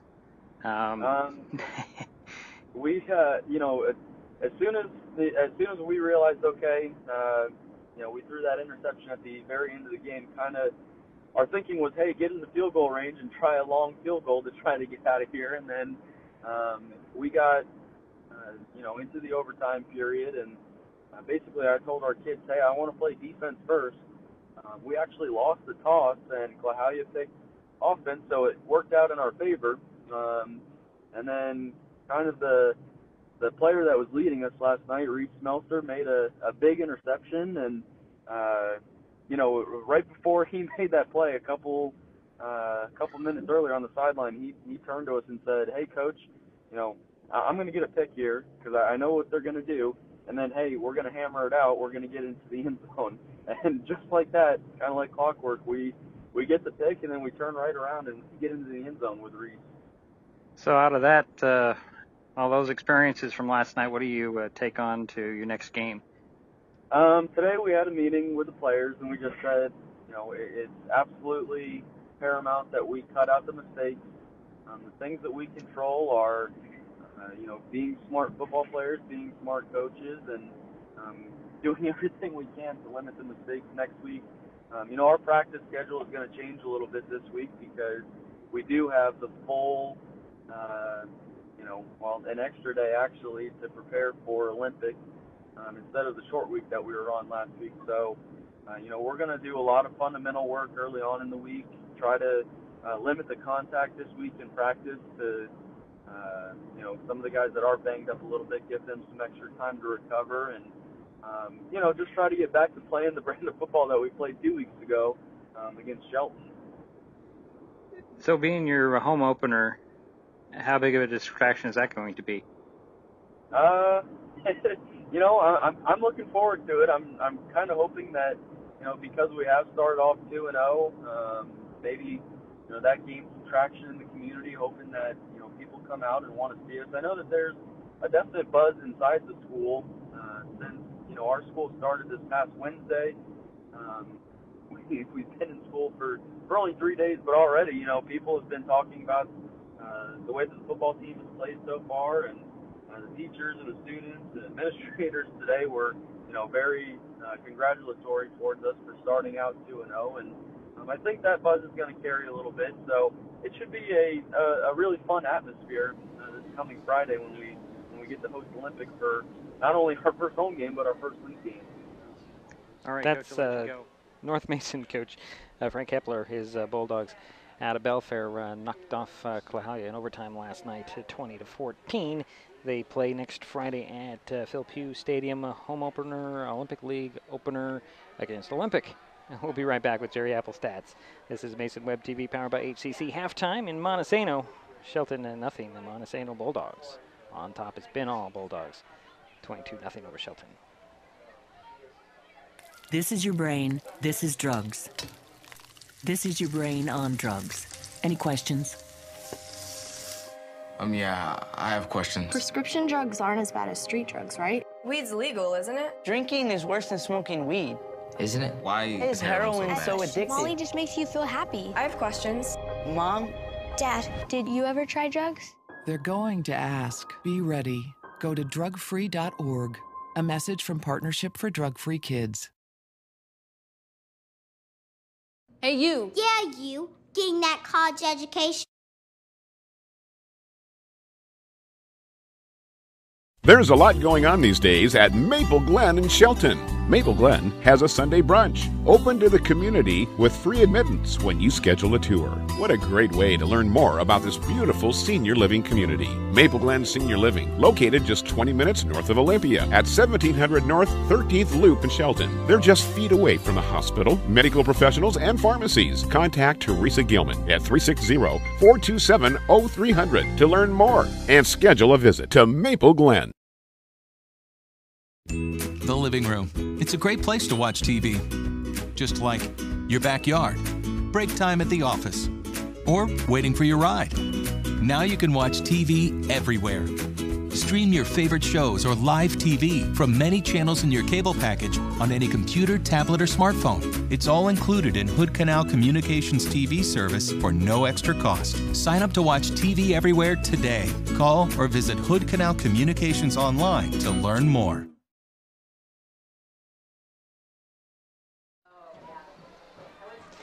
It's halftime at Jack Roddle Field.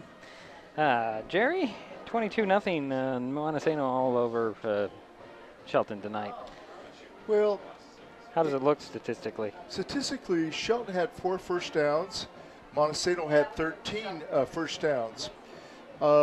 Shelton ran the ball 12 times, had a total of 12 yards. Now that seems a little bit misconceived because there were several fairly big losses that they could have easily ran it for about 30 yards, but unfortunately we had 1, 2, 3, 4, 5 rushes for a big 4 yards lost. So a total of 12 yards on 12 carries. Number 18 for us, Skylar Cook, the quarterback, who's a sophomore, threw 11 times, completed 4, a total of 77 yards. So if you add the 12 yards rushing and the 77 yards in the air, Shelton had a total of 89 yards. One of the things that kind of hurt Shelton was the penalty situation. They had 6 penalties for 70 yards. 1 bad snap, they had 2 fumbles, but they were both recovered by the Highclimbers, so no turnovers.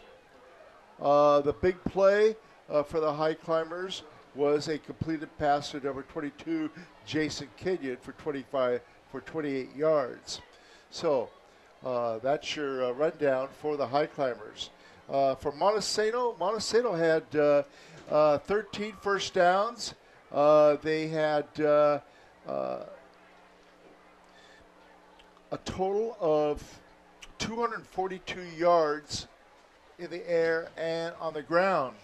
The quarterback, number 18, Shaden Farmer, had completed 10 of 14 passes for 81 yards. The big pass was to number 12 for 33 yards for the last TD. And that was, of course, to Sam Winter, who's been a very big offensive threat for the Bulldogs. On the ground, the Bulldogs carried it 24 times for a total of 161 yards. Number 5, Tegan Zilliet, had 12 carries for 85 yards. And number 11, Brent Holitz, carried it 11 times for 65 yards. So the Bulldogs had 13 first downs, a total of 242 yards. They're the only ones that made a turnover. They fumbled, and it was recovered by the Highclimbers. Very few penalties by Montesano. 4 penalties for 30 yards. One of the things I'll note about Montesano is they mix the ball up. They certainly did that on the last possession. They were running it and running it and running it, and then all of a sudden they caught Shelton unawares with a 33-yard play. The other thing that was kind of interesting in talking to several of the broadcasters here for the Bulldogs. I love that hook and ladder play. That was passed to number 11, Brent Holitz, and then he flipped it back to number 5, Zilliette. So that was an interesting one. Don't see that very often. That's usually one of those little last gas plays, but that was well designed, well thought out. I was talking to the broadcaster here for Montesano. He says they run that about once a year. Well, they've already ran it that one time, so they can't run it again this season. Sure right? they will. Yeah, it's situational football, Jerry. Yeah. You said they had Montesano has 242 total yards. That is correct. If they keep that up, they're going to get close to 500. Yes. Offense. That's a lot of yards. Well, Montesano, like we said, they're number 2 in the state in the 1A. Right. And last year, like you said, I think they were 9-0 during the regular season. Well, they're a good ball club. Yeah, as I said in the open, they're a machine. I happened to be teaching here at Montesano in the early 80s, and I remember them winning a state championship in 1983 under Coach Joe Urtoff. And at that time, I was keeping stats for the Bulldogs. And it was been an interesting run. They've had 3 state championships. Shelton's had 2 under Jack Start. Yeah, but let's see, 83, 94, and 2012, according to the banner across the field. They've been on the state finals. They've been in the hunt. They've been in the hunt. A lot. Well, Jerry, we got about a minute and a half before we get to the third quarter start, so let's take a timeout. We'll be back with that third quarter. All right. Hello, I'm Sharon Trask. I've been asked why I'm running for Mason County Commissioner. That's an easy one. My kids and grandkids. When I reflect on what I would like to see Mason County look like in 10 years, I see a robust economy, safe streets, and happy kids. This will only happen if we act now and make sound decisions and entice businesses back into our county. Mason County has everything we need to entice businesses. We just need proven leadership to get us there. With your help, we can achieve all this and more. I'm asking for your vote in November.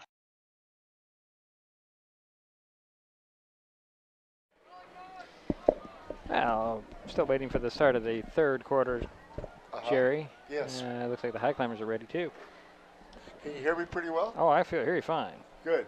Is my headset look really good on my head now? Well, you look at yourself in the reflection in the glass. I think it looks pretty good, There's one thing I'm going to need to do here, Jerry. So okay. Everybody, I got to turn off this camera, swap out a battery. Do it real quick. I'll do it as quick as I possibly can. Stand by here. At least the clock will be there. And they'll probably start playing before I get the battery changed out. Come on. You're going to be a pain. Where's the button? There we go. Going to need to get more batteries. You going to make it? Oh, yeah. It'll just got to come on now. There we go. So, we got number 33 kicking it off for the Bulldogs to Jordan King. Will be the kicker. Jordan King is the kicker. Another setting change here. Jordan King set to kick off for the Bulldogs. A little more light. There's a run up and a kick. This one's going to be taken at the 28. And up to the 35. And I'm guessing here that was Nick Morales, but I'm not sure. Number 25, it looks like. Oh, number 25. That's Monette. Don Monette with the return. So the Highclimbers will start out on their own 35-yard line, first and 10. I've noticed something about this evening's game is that Highclimbers have different personnel out there. Little blitz shown, handoff. This is Jason Kenyon on the run. He'll try to cut it up the seam there. Ends up diving forward for 3. Gain of about 3 on the play. Brought down by Cole Daniels and Caleb Renford. Cole Daniels on the tackle for the Bulldogs. Gain of 3. Gain of 3 yards on the play. Second down, 7 yards to go. So let's see if the Highclimbers can get something moving here in the third quarter. Need to put something on that board. Yep. If the Bulldogs will let them. It's been a hard road so far tonight. Yeah. It's like trips to the near side. And I say, oh boy, this is interesting. Who's running the show? It's going to be a direct snap to Kenyon. Kenyon on the Wildcat. Not going anywhere. Bulldogs saw that the whole way. Different kind of look there. He had trips to the outside. That included Cook. And who else was in? Loss of 3 on the play. Danny Mendiola Lopez was out there, and I think Bourne was out there in the trips. And Jason Kenyon direct snap to him. Didn't go anywhere. They ran the Wildcat a few times last week, didn't they? At least once or twice. So Hitzman will come wide to the near side. Bourne wide to the far side. Out of the pistol will go Cook. Again, the Bulldogs are going to blitz. Slow snap. Cook handles it. He's got to step up. He's going to launch that one, but it's been partially deflected and comes up short. And somebody got a big paw on that one, and here we go, 3 and out. So when you think, every time you think that the Highclimbers are going to get something moving, something happens where they go backwards, and then they end up punting it away. I'm thinking that Zach Del Sancho is going to have to ice his leg after tonight. Got a lot of punts. Yeah. Snap on line. That's a nice punt. It's going to drive Winter. Well, he's going to let that one bounce out of bounds at the 34. It hit the turf and went straight out of bounds. So Montesano. 31-yard punt. Montesano will start out their third quarter possession at their own 31-yard line. This is kind of an average field starting position for Montesano tonight. First and 10 Bulldog. Once again, a silver Volkswagen license. So you've got Farmer out there under center. He's been under center a lot more than I expected tonight. Hand off to Zillette. Zillette scoots his way, still fights his way, gets near the first down marker. Give him 9 on that one, Jerry. Just because it's shy of the first down marker. Right. We don't need to give him any more yards, do we? Well, he's got 94 so far on 12 carries. Approaching the century mark is Zillette. Close. Pistol formation for Farmer. He has 3 receivers on the near side, and Farmer will just tuck it in and get the first down. Get up near midfield. Somebody trying to tug on that jersey just didn't stop him at all, slow him down at all. So they'll mark it at 49. So 5-yard pickup in the first down.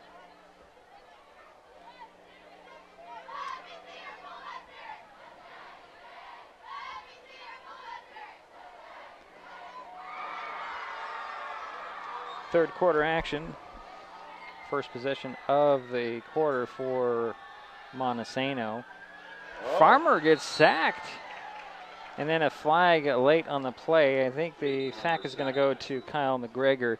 He's the first guy there, but there's going to be a hold as well on the play on the Bulldogs. And let's see. I don't think they're going to take the penalty. Well, it's going to be 10 yards from that spot, I believe. Well, but if you take the play, then you lose the down.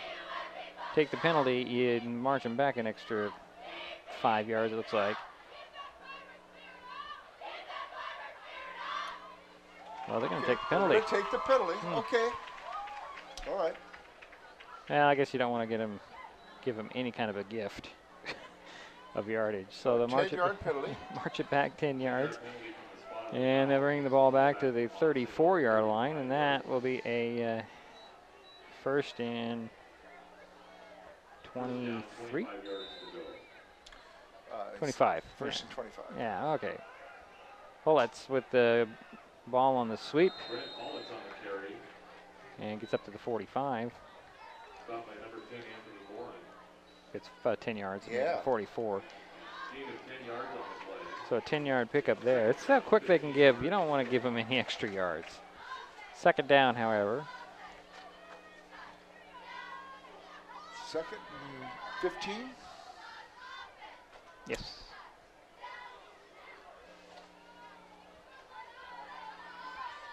Dorman wide to the near side, out of the gun, low snap. Farmer throws, quick hit. Oh, boy. Oh. Uh-oh. And there's going to be a late hit there. Winters dropped the ball. He was running before he got the pass, and then errant hit there. Should have pulled up, and that'll be 15 yards on top of that short gain of 6 yards actually.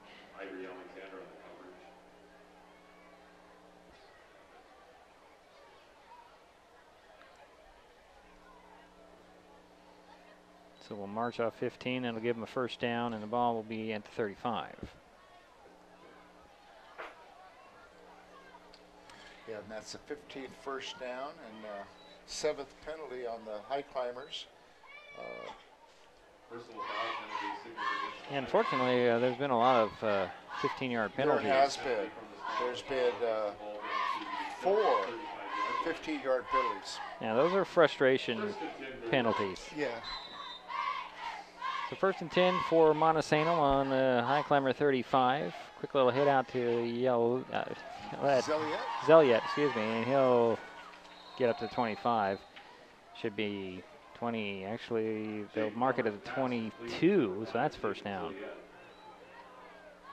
So Zeliet still busy out there. 16th first down, and that is I believe a 13-yard carry. And that puts Mr. Zilliet over the 100-yard mark. The ball will be placed at the Shelton 22-yard line. So it's 1st and 10 at the 22 for Montesano. Farmer will go under center, hand it off. Oop, little bobble there, and that's Collette's. Collette's up to the 16. Just straight up the middle, kind of running, power running. Gain of about 6 on the play. Gain of 6 yards on the play. Second down, 4 yards to go. Why don't I just leave the mic on and just let the PA guy do our jobs, Jerry? Oh, yeah. And I'm not sure what happened there. Fumble on the play. Ball is loose. Yes, it is. Highclimbers say they have it. Fumble on the play. Ball's been kind of loosey-goosey out there lately for Montesano, but that will be a turnover, and that's the second turnover of the ball game? That is the second turnover, second fumble for the Bulldogs, recovered by, or second turnover, recovered by Shelton. So second fumble, yeah. The Highclimbers take over on their own 10-yard line, 1st and 10.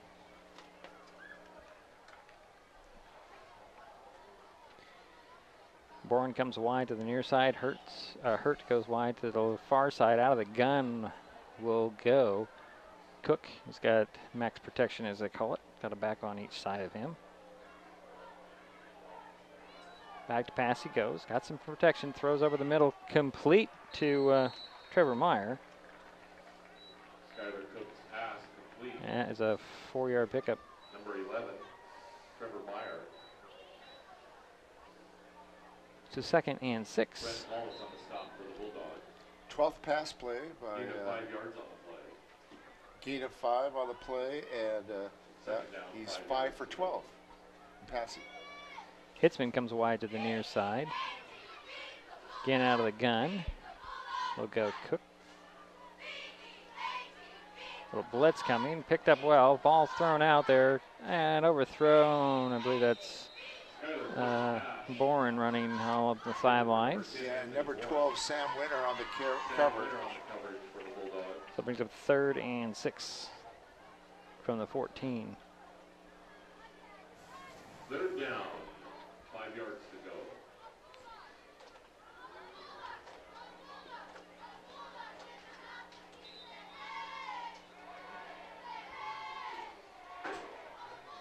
So Bourne will come wide to the near side. That looks like, who's out there, the far side? I can't quite see.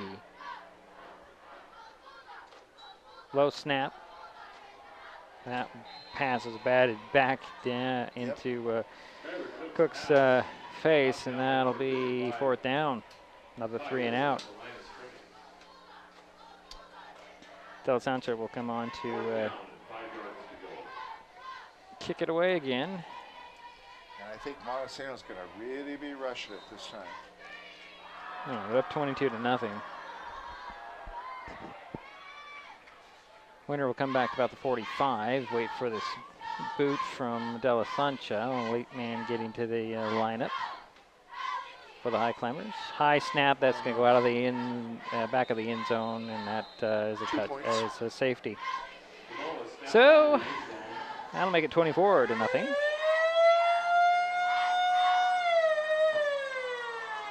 results in the safety, 2 points for Montesano. So 24-0 is the score, and it'll be a free kick coming. I'm going to believe I'm going to take a timeout, so I'll be right back. This is Mason Web TV, powered by HCC. High climber. That's my neighbor Joe. Hey, Joe. Hey, John. Joe's about to make a big mistake. Hey, Joe, think it might be a good idea to call 811 to have the utilities marked before you start digging? I'm not digging very deep. It's no big deal. No big deal.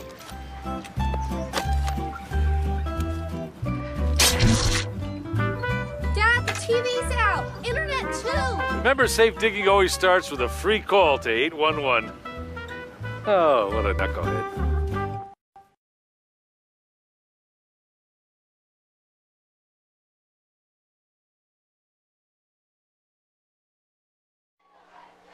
So a bad snap results in 2 more points from Montesano. It makes it to 24-0. And Highclimbers will be kicking it back to the Bulldogs. A free kick. I think you have the choice of doing a punt or I think you a do. kickoff, Yes, but De La Sancha will likely do the punt.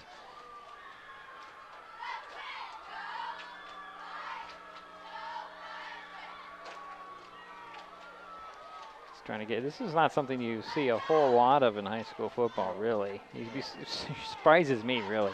You would expect a lot of more safeties. Well, unfortunately, that was the second bad snap by the Highclimbers. So under 7 minutes to go here in the third quarter.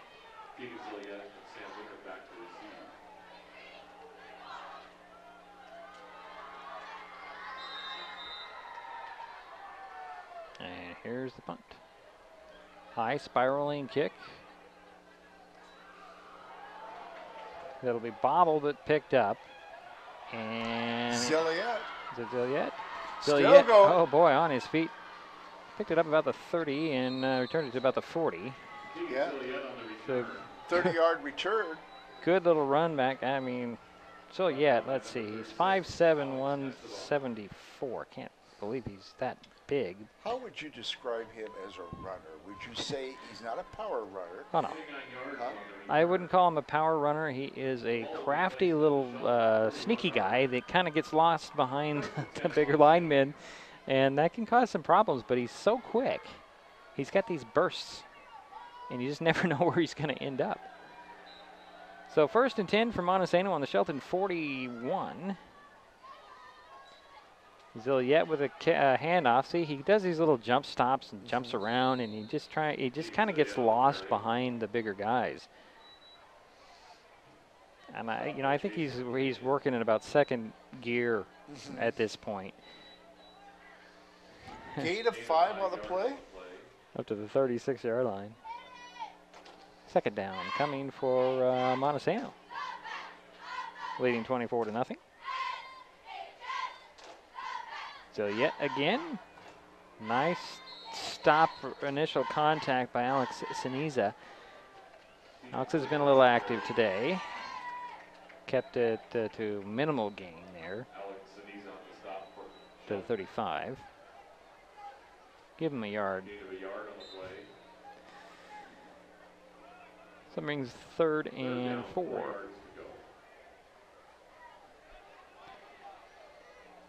So Zilliette will go out to the slot on the near side. Out of the gun will go Farmer. Farmer throws it out there, and he's got a guy out there. I think it's Number Winter. 12, yeah, Sam Winter with the catch, and got by one guy, but Jason Kenyon will hold on to an ankle and keep him from going any further. But they're inside the 20 in that at the Gain of red zone. about 15 on the play. Gain of 16 yards. 16. He's the leading receiver, number 12, Sam Winter. 1st and 10 Bulldogs. It's 1st and 10 for Montesano. He has caught 7 passes so far. Sam Hunter. Yeah, spot the ball on the 19-yard line. Pass to the near side here. little screen and a good Trace Ridgway with the catch there, and a nice spinning tackle by Avery Alexander. 6-yard pickup. It'll be second down for Montesano. Quick snap and flags go flying, so this will be procedure on Monty.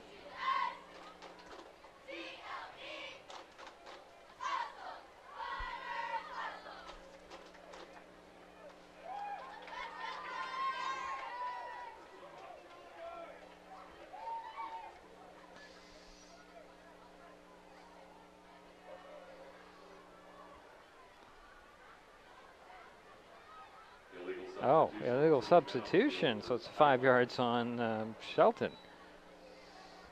That's an interesting call, this stage of the game. Yeah. I don't know if that, yeah, it's going to give him a first down. 17th first down for Montesano, and that's, Shelton's had 8 penalties for 90 yards. 5:01 to go here in the third quarter. Quick little pass in. I think he got in there, didn't he? I think he did. Touchdown. Yes. Highclimbers pass to number 10. Trace Ridgway, complete for a touchdown.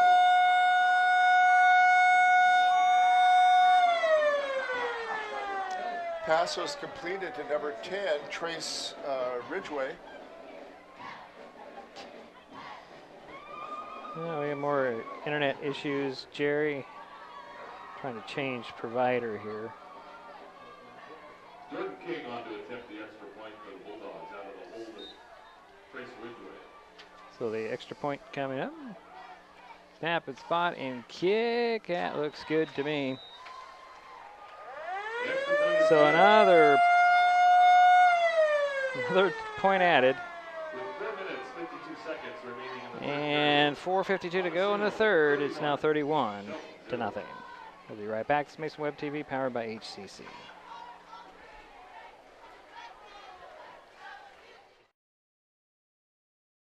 There's always something happening at Maple Glen Senior Living Community in Shelton, and next week is National Assisted Living Week.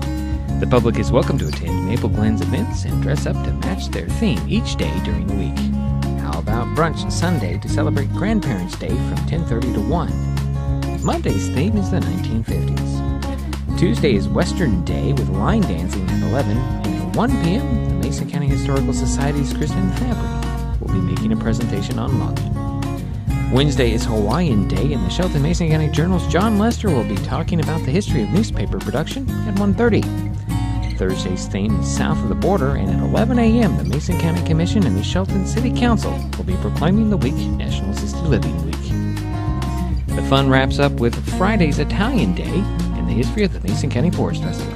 For more information on Maple Glen's activities during National Assisted Living Week, or to reserve your spot for one of the events, call 360-427-0300.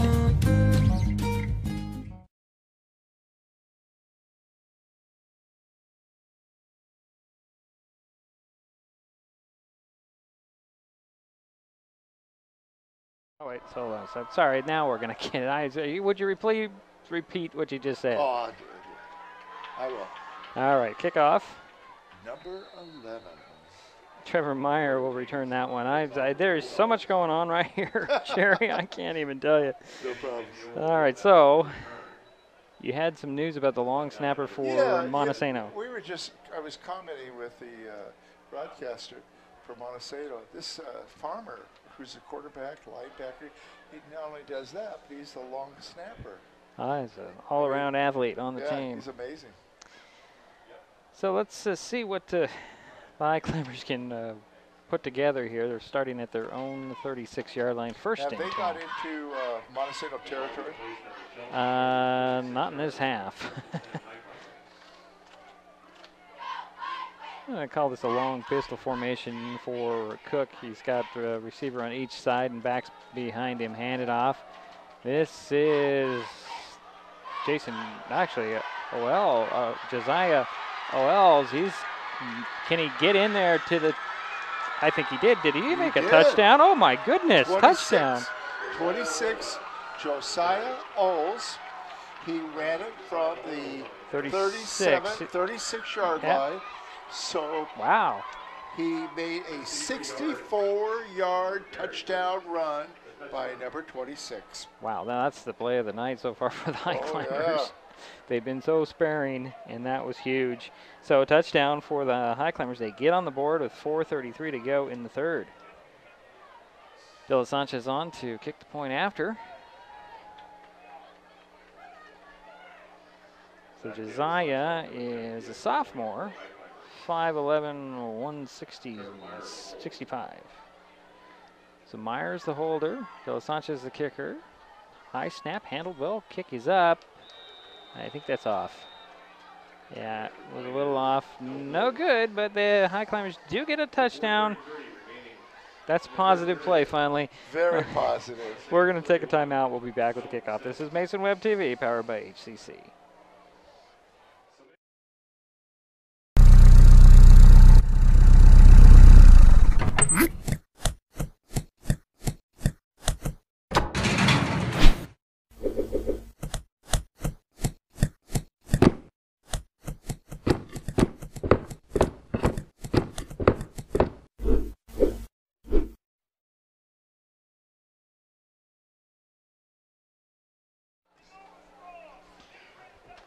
So the Highclimbers put some points on the board. Josiah Wells with a, 64-yard scamper for a touchdown.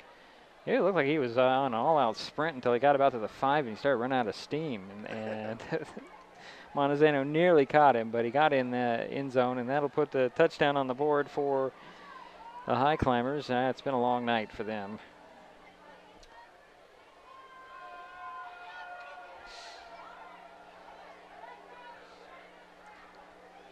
So De La Sanchez will tee it up at the 40. Hopefully the Highclimbers can build a little momentum off of that. Well, they finally get something moving beyond a few yards and then a penalty or something to push them back. They finally get something positive and put some points on the board. I think they were in Montesano territory only once in the first half. I don't remember, Jerry. I really don't. So run up in the kick. This one's high end over end. It'll hit at the 22. Take a bounce and picked up by Winters. Winter to the 40, 45, 50. Down to the 40 again. He's still on his feet. Cuts it back up. And nice return to the 28-yard line. Picked it up about the 22, Jerry, on the run, off the bounce. That's some heads-up play right there. That ball was free, too, and it looked like a Highclimber almost got to it before he picked it up. 37 yards on the return by Winter. So we got a 37-yard return. Ball is all the way up at the 28-yard line of Shelton. 1st and 10 for Montesano.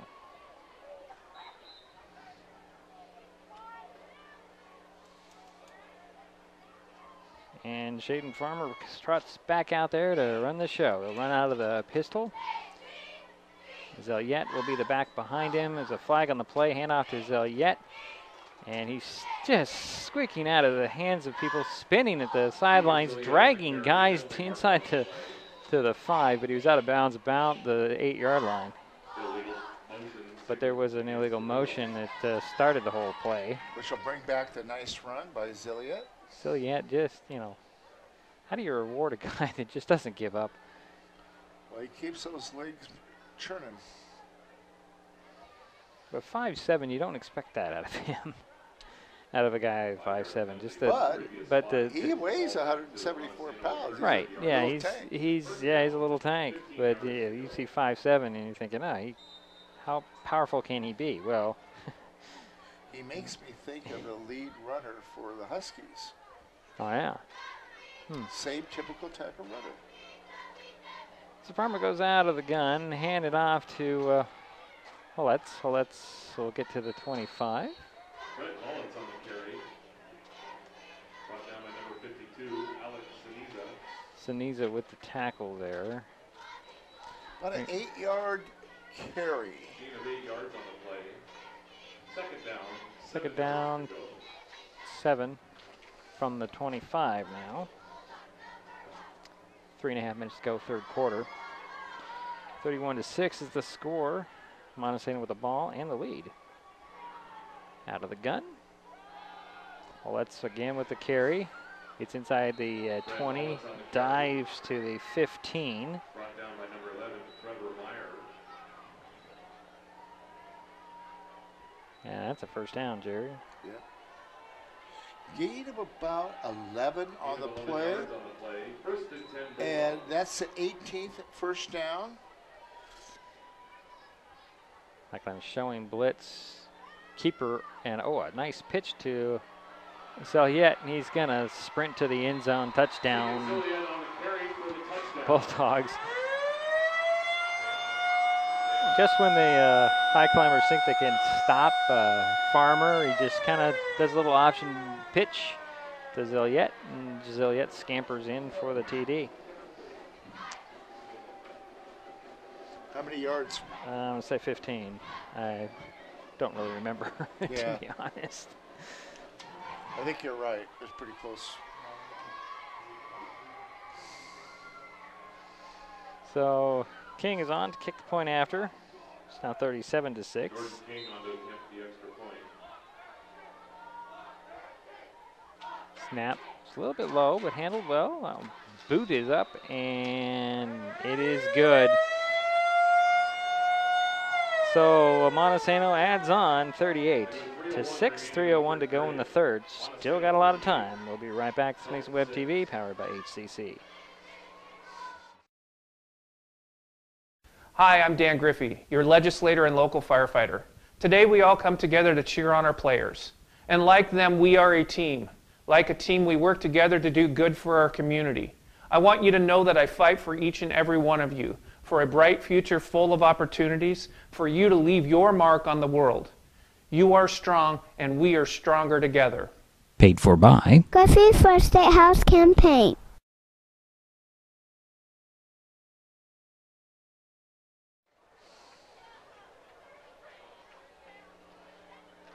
So off the option,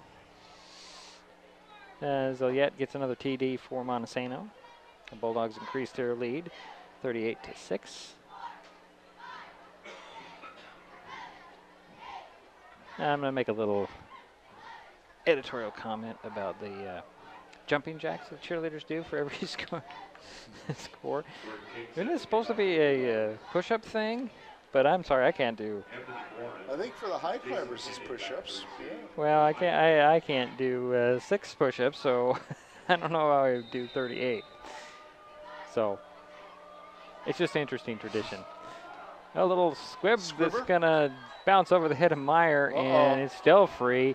Bourne can't handle it. Kenyon can't handle it, and I think Bourne finally lays down on it. Wow. Just that was almost disaster. Yes. And so the Highclimbers will be deep in their own territory. Where are they going to spot that ball? Looks like it's going to be about 14. Okay. You know how I know that, Jerry? You see the yellow line for soccer? Mm-hmm. That's 13 yards. Oh, bad snap. And Cook is just trying to find some daylight, and he'll take the sack. Here we go backwards again. But anyways, as I was saying, that yellow line is that crosses at the 13-yard line. A loss of about 4. Let's see here. Oh, it's more than that. That's 5. Looks like 9. It's closer to 9. But they were behind the. They were at the 14. They're now at the 8. 8. So 6. Okay. So 2nd and 16. It's real tough with their. Oh yeah, this is the furthest away they can get from our position. So that's a power. Looks like a power. Well, no, it's a pistol formation that they usually do. From this angle, it looks like 3 backs. Quick snap, quick pass, quick incompletion to Trevor Meyer. Just too low for him. The Highclimbers are trying a lot of things to try and get out of these holes. Mm-hmm. The run game not really being too productive, or at least consistently. The quick passes are just slightly off and not much being completed. Third down, 17 yards to go. So Danny Mendiola Lopez will go wide to the far side. Bourne wide to the near side. Pistol formation again. Hand off to O'Ells, I believe. And he's tripped up crossing the 15-yard line. Josiah Oles on the carry. Brought down by Cole Daniels and Sam. But we're at fourth Gain down. about 5. Yeah, fourth down. 6. Fourth down coming. Gain of 6 yards. 6 yards. Yeah. Fourth down, 9 yards to go. De La Sancha on there to boot it back to the Bulldogs. Pressure comes again, gets off a beauty of a kick. And Winter will call for a fair catch up at the 45. That's where Montesano will take over. On their own 45, leading 38-6. 35 yards on the punt by De La Sancha. The ball will be placed at the Montesano 45-yard line. 40-yard, about a 40-yard punt.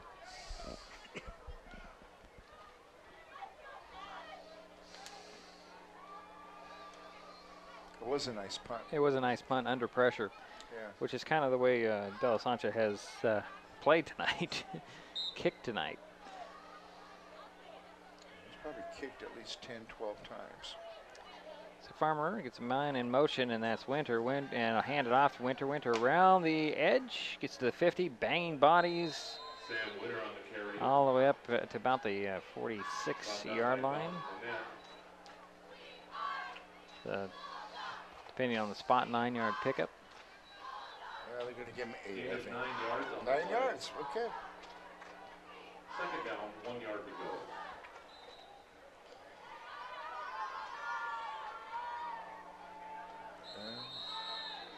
And we have flags flying everywhere, and I lost internet yet again. Man. Illegal motion signal against the Bulldogs. Well, now we're going to connect. Good grief.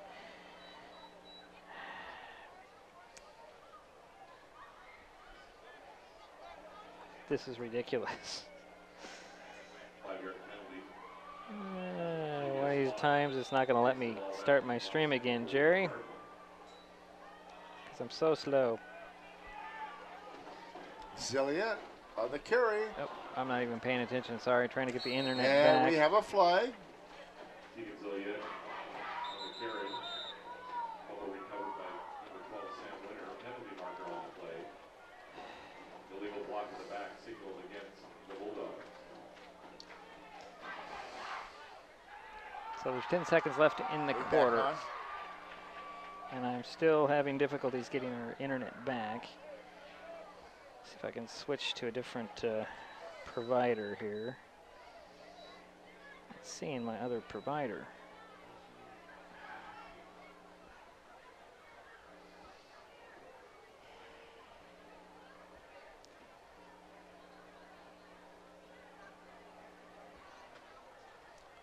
Penalty from the spot of the foul places the ball at the Montesano 42-yard line. So 10-yard penalty Yep. brings the ball back. Let's try this one. And we have a timeout with 10 seconds to go here in the quarter. I'm going to keep it right here, Jerry, trying to get back online.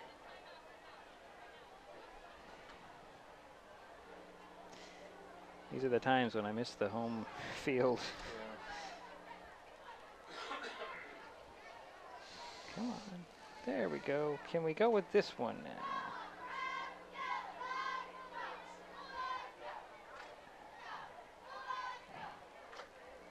Online. Project settings. Set destination. YouTube. Shelton at Montesano. I'm just going through everything. I'm just giving you play-by-play as we setting to the destination. Save. Live. Good gravy. We back on? Not just yet. Now we're back on. Okay. Okay, now we haven't got our viewers back yet, but they'll find us, hopefully. So with 10 seconds left in the quarter, second down 13 from the Montesano 42 are the Bulldogs. We had a nice run by Zilliette, but we've also had a couple penalties on the Bulldogs. There's a new runner there, number 4, Aiden Darcy. And that'll end the quarter. So as usual, get internet back and let's take a break. We'll be right back. We're through 3 quarters, 38-6, all Montesano tonight.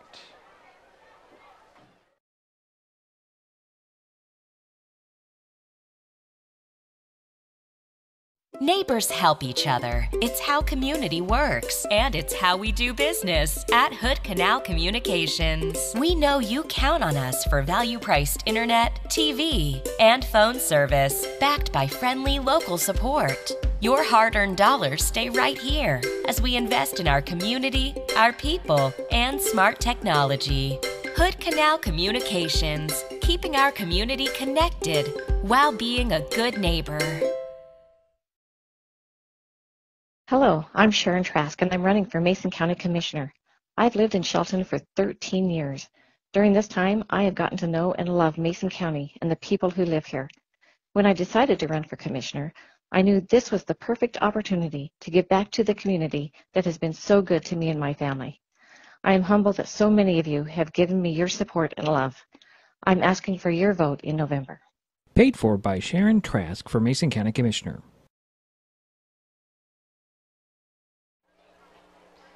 Okay.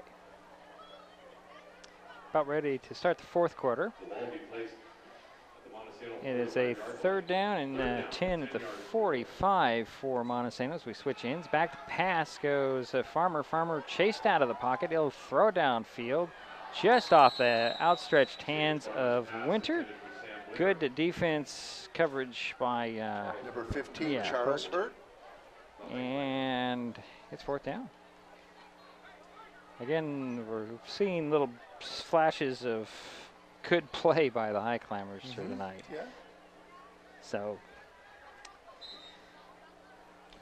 I want to explain something since I've got most of the viewers back. I have 3 mobile broadband sources operating. I'm also tapping into the school district's Wi-Fi, and nothing seems to hold for much longer. There's a punt that it's like Bourne will let bounce, and that'll bounce all the way inside the 10 to near the 7-yard line.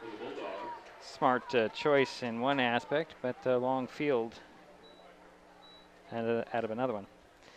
48-yard punt. Nice punt, nice roll.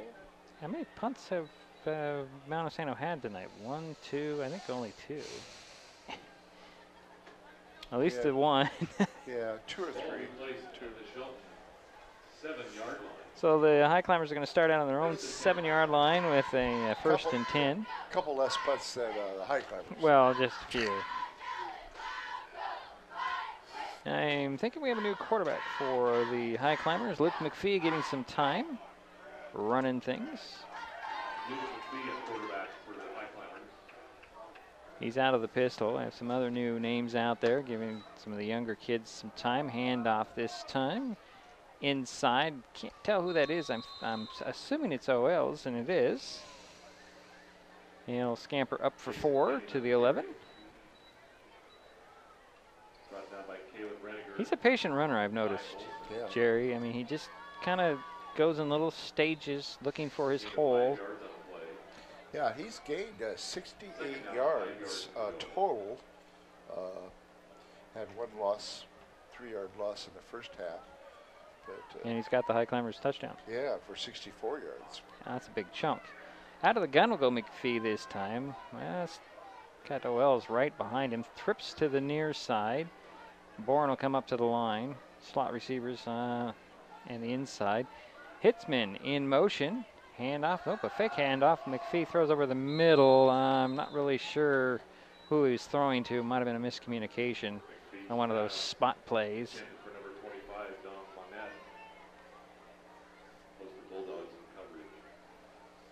So it'll be 3rd down. And 6. From the 11, actually. They've got the ball closer to the 12. They moved it forward when they spotted it. Let's see if they can get a first down here. It'd be positive to get a first down. So McPhee out of the pistol. Receiver on each side. And turns around, hands it off to Owells. Owells trying to pick his hole, find his lane. Gets up near the first down marker, but I think he's going to be short. Yeah. To the 17-yard line. Needed to get a little bit further. So are we going to bring De La Sancha on to punt it away? Kind of looks like it. A gain of 5 yards on that play just by Josiah. Just not enough to get the first down, keep the drive going. So we have a whistle at this. It stops the clock with 10:20 to go here in the ball game. And guess who is back deep? Sam Winter. We have a, now we're going to measure here.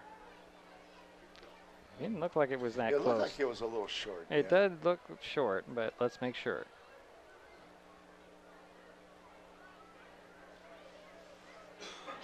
This might be one of those right foot, left foot things that Coach Jack Stark used to talk about.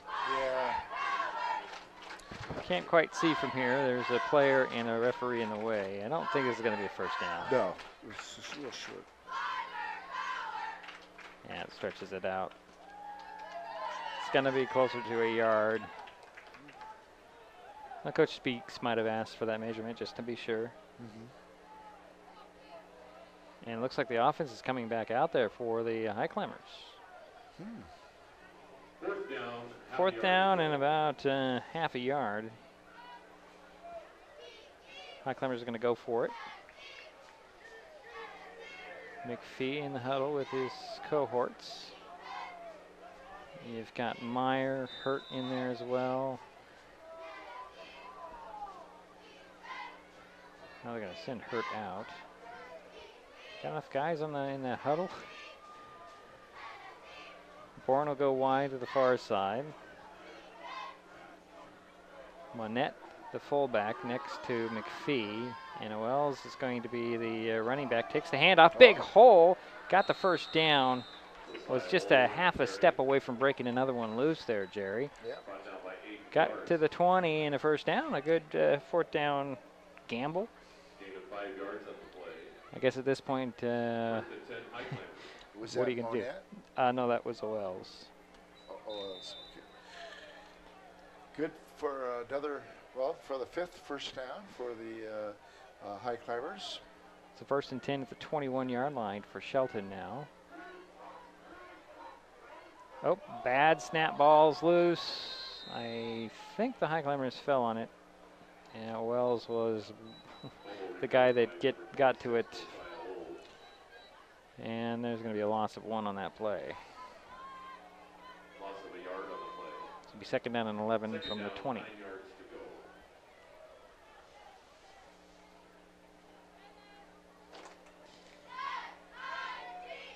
Clock running, 9 and 10 to go here in the ball game. Same formation. Hitzman wide near side, Bourne wide far side. McPhee turns around and hands it to Owells. Owells cuts it up. That's a first down run. He got about 13 yards on that, Jerry. Yeah. Needed 11. Got an extra 1, maybe even 2, depending on the spot.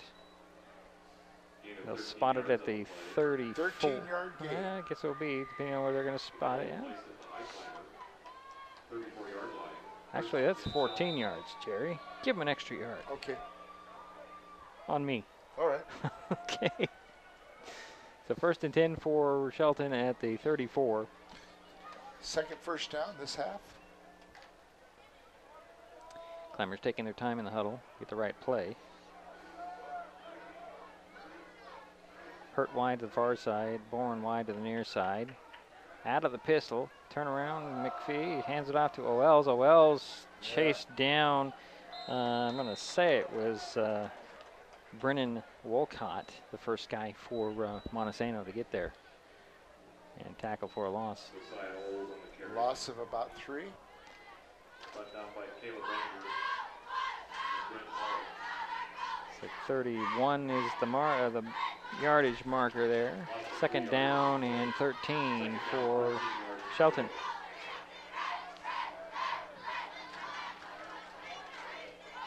Born and hits, actually no, is it Hitzman? Yeah, it is Hitzman. Pitch to Owells, way back, cuts it up the middle though. Nice smart play there. Turned something that could have been really a big loss into, what, it looks like a 6-yard gain. Nice run by Owells. Across the 35 to the 37 now. It's third down though, and 7 to go. I'm very impressed with Josiah Owells.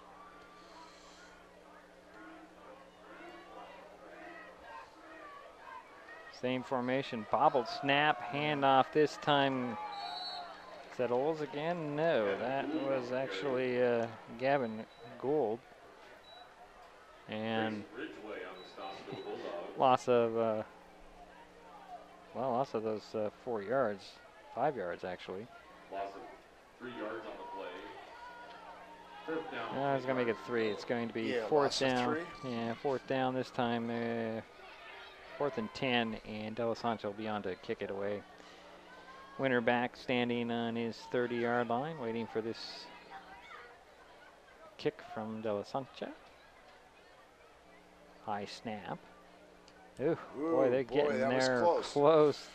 High kick that Winters takes a fair catch at the 30, and that's where Montesano will take over. My camera is starting to drift on me here. There we go. You know, Jerry, when things go wrong, they go wrong.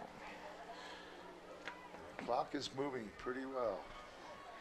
6:23 stopped at the moment because of the change of possession on the fair catch. 6:23 left. Yep. 38-6 is our score. Been all Montesano today. Are we seeing some new people coming in for Montesano? It doesn't really look like it. Might be interspersed.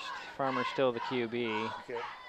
He's on a rollout. Got a guy wide open down the field. He's going to connect with it. It's King. King all alone. Nice block. Boy, 70 yards. Touchdown. Wow. Jordan King was wide open in the secondary. Farmer rolled out. Highclimbers couldn't catch King. There was a nice block as well in the secondary that knocked any potential. I think it was Charles Hurt that had the potential to catch him, but good block. I think it was Braden Dorman with a good block. Are we coming back? We're coming back, Jerry. There's a flag on all this. Here I am talking about what I saw, and there's a flag way, way back there. Well, might be a clip, I think that block was. Nope, there it is not coming back. Wow. It was against the Highclimbers. Okay, now we're tracking. So this touchdown does stand 44-6 now. And King's on there to kick the point after. Does he have any breath left after that run?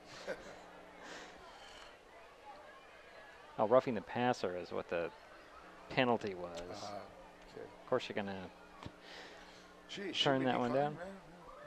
Why would you take 15 yards? You take a set 6 points, or you take 15 yards? I think you're taking the points.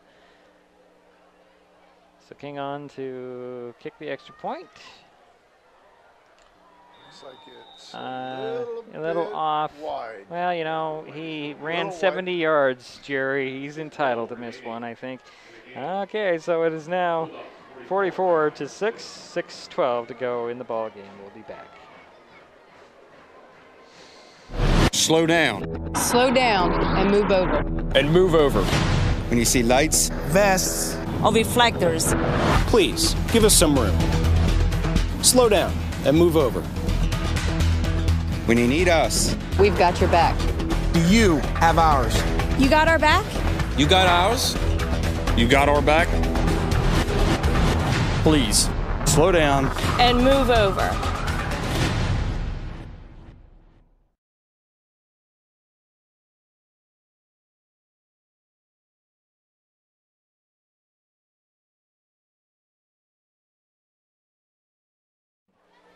So one play, 70 yards. Yeah. Oh. We're just having all kinds of errors, and they're coming from me now.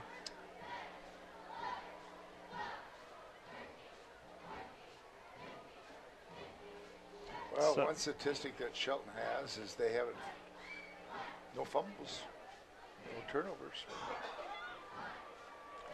A couple bad snaps. Yes. And Montesano's had 2 turnovers. Running a pass penalty will be assessed. Oh, they're going to assess the penalty on the kickoff. 15-yard penalty. Okay. This is the ball to Shelton, 45-yard line. Come on, really? Wow. Like they need an advantage on that. This is nuts. Nothing is working, Jerry. Let's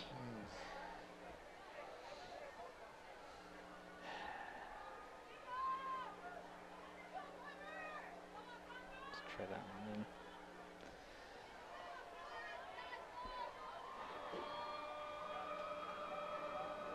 Internet not available. Why is internet not available? The run up and the kick. That'll go into the end zone. It'll be a touchback. Okay, let's try. The ball goes to the 25? 20. 20?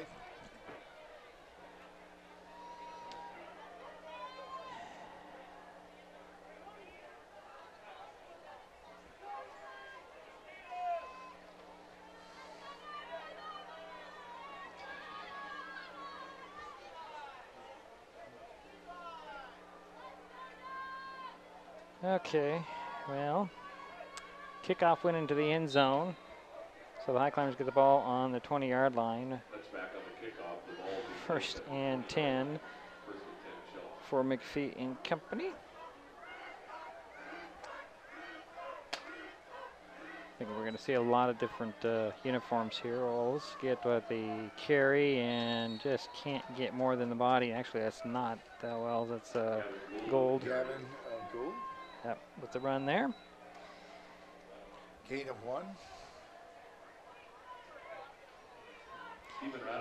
So I'm not really sure what to do with our internet issues. I have so many different. Are you on at all? I'm on now, yes. But So it's just not being reliable on any of my devices. I've got AT&T, I've got Sprint, I've got Metro PCS now. we got 2nd and 9 right Yeah. now. And we'll spot the ball at the 21. 21. Oh, those are bad Bad snap. snap. Yep. Recovered by number 20. Gold will fall on it. Loss of 10 on the play. Loss of 10 yards on the play. Back to the 10-yard line. It's 3rd and 20 for the Highclimbers. 5 minutes to go in the ball game. For those watching live, we will do our best to get the entire game online by sometime tomorrow.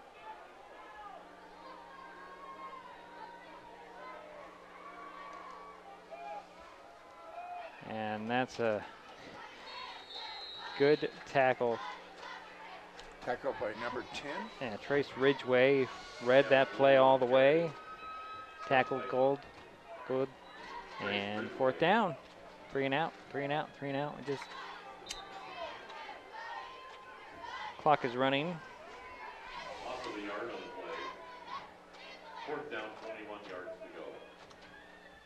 De La Sancha needs to get a huge boot out of this one. Do have a new player to return. That'll be Cole Daniels for Montesano. He's going to stand about his 36. De La Sancha, a couple yards from the back of the end zone.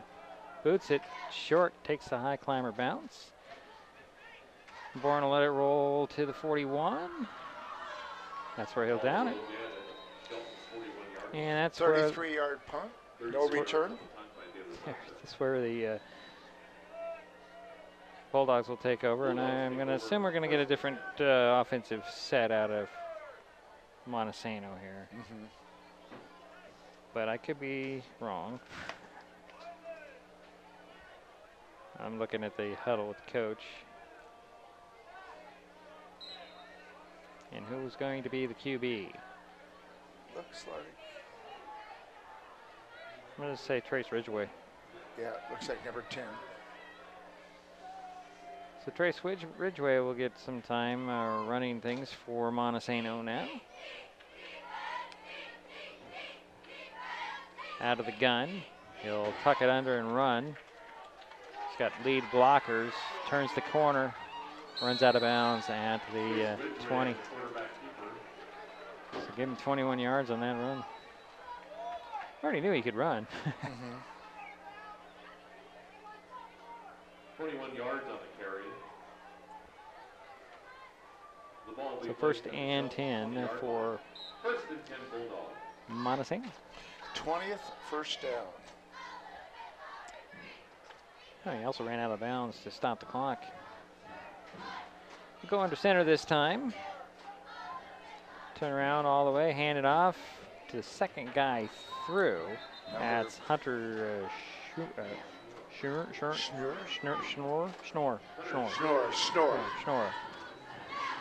Gets 3 on the play. Yep, Schnorr.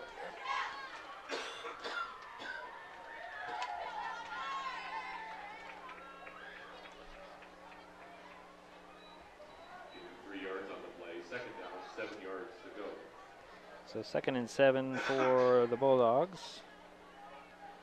On the 17-yard line, quick little inside handoff. Nice tackle. Who is the running back there? Number 17? Cooper Johansson with the run and the tackle by Richard Knight. Gain of 3 on the play, 3rd down coming. 3rd and 4.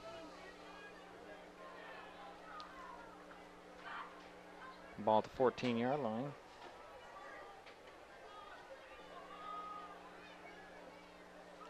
Pitch now. 37. Yeah, nice little speedy, another speedy back. Gets inside the 5. 37 is Malaki Ospakov. Okay. Danny Mendiola Lopez on the stop for Shelton. So spot the ball inside the 5 to the 3-yard line. 1st and goal for Montesano. 21st first down. 1st and goal from the 3-yard line.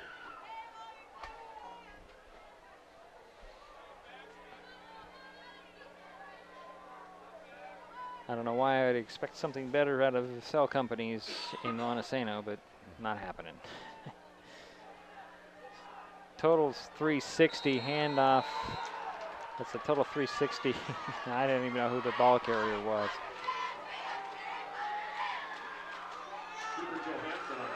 Johansson with the touchdown, and we're under 2 minutes. And we should have a running clock for the rest of the game as the Montesano hit 50 mark. Well, for what it's worth, it's a 40 point. It'll be a running clock from now on. Sure should be after the. I don't know if there's offsides or. As an offsides on the Highclimbers. Half the distance, and do you try to kick it or you want to go for 2? Give some of your younger players an opportunity to try that.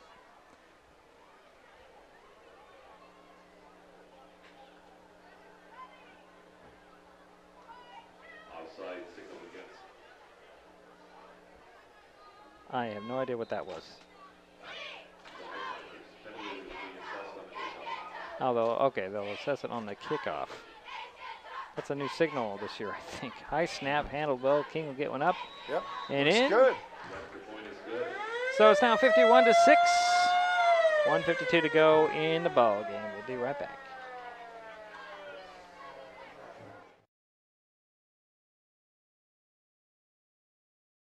There's a lot going on these days at Maple Glen in Shelton. Come see for yourself by scheduling a tour to view apartments, the beautiful surroundings, activities, and the signature dining room. Maple Glen Senior Living Community, located just 20 minutes north of Olympia at 1700 North 13th Loop in Shelton. They're just feet away from the hospital, medical professionals, and pharmacies. Contact Teresa Gilman, 360-427-0300 to learn more about this exciting living community.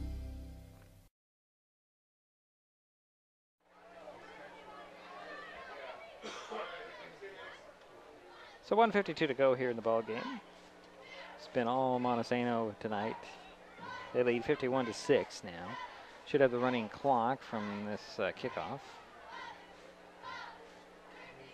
And let's see, who do we have back deep? Jason Kenyon on the far side and Anthony Bourne on the near side. And there's the penalty for the offsides.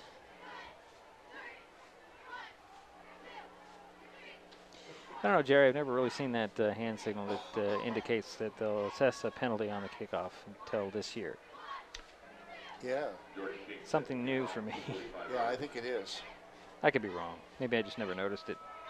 I think it is a new thing. So Bourne will take it at the 5. Gets it to 25, 26-yard line before he's knocked down. So depending on where they finally spot it. So it should be a 20-yard return, Jerry. Maybe 21 depending, 22 actually. First and 10, Highclimbers. So give him 22 on the return. So we have a new quarterback. Number 4, Donovan Wood-Ricker will be the QB for the Highclimbers. As the clock is running, as we're in the running clock, the mercy rule, I guess you could say, when it's over 40-point difference, that clock runs. So let's see, we've got Danny Mendiola Lopez. He'll go wide to the far side. See who the back is. That'll be good. And he'll fight for a yard, maybe 2. I'm going to spot that at the 29, so give him 2 yards. Okay. And we're 30 seconds away from the final buzzer here. And I lost internet yet again.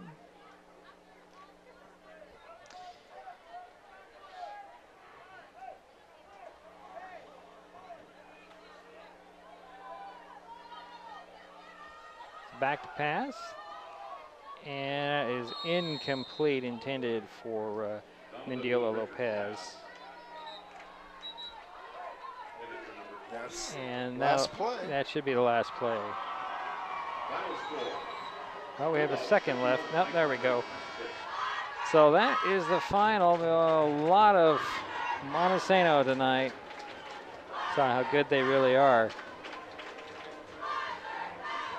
51-6 the final score. We'll take a timeout, and we will be back with final statistics from Jerry Apple in a moment. This is Mason Web TV, powered by HCC.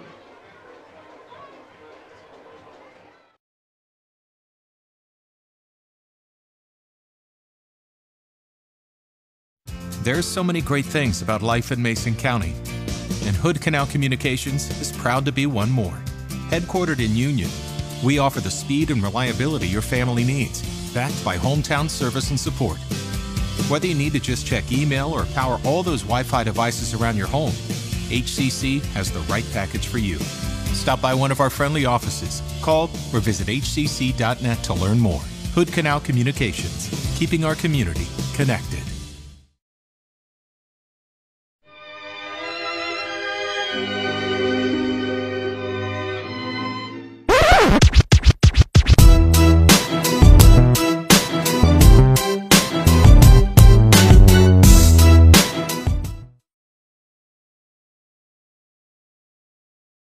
Hello, I'm Sharon Trask. I've been asked why I'm running for Mason County Commissioner. That's an easy one. My kids and grandkids. When I reflect on what I would like to see Mason County look like in 10 years, I see a robust economy, safe streets, and happy kids. This will only happen if we act now and make sound decisions and entice businesses back into our county. Mason County has everything we need to entice businesses. We just need proven leadership to get us there. With your help, we can achieve all this and more. I'm asking for your vote in November.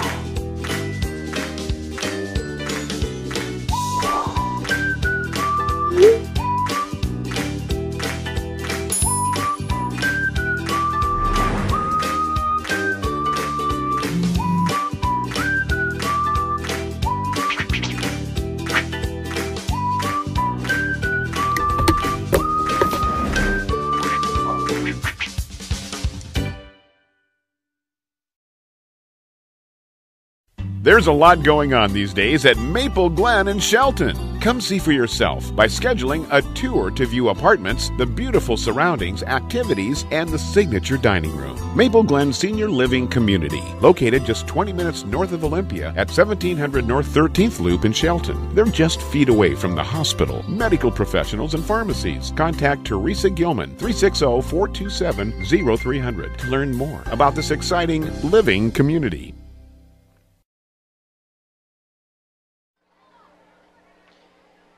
Oh, and we're back here at Montesano's Jack Ruddle Field.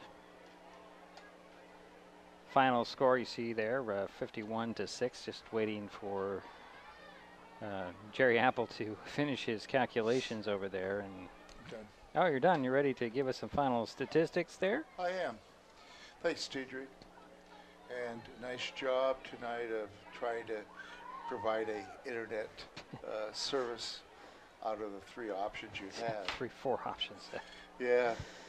Well, Shelton had 6 first downs, and they had 29 carries for 94 yards.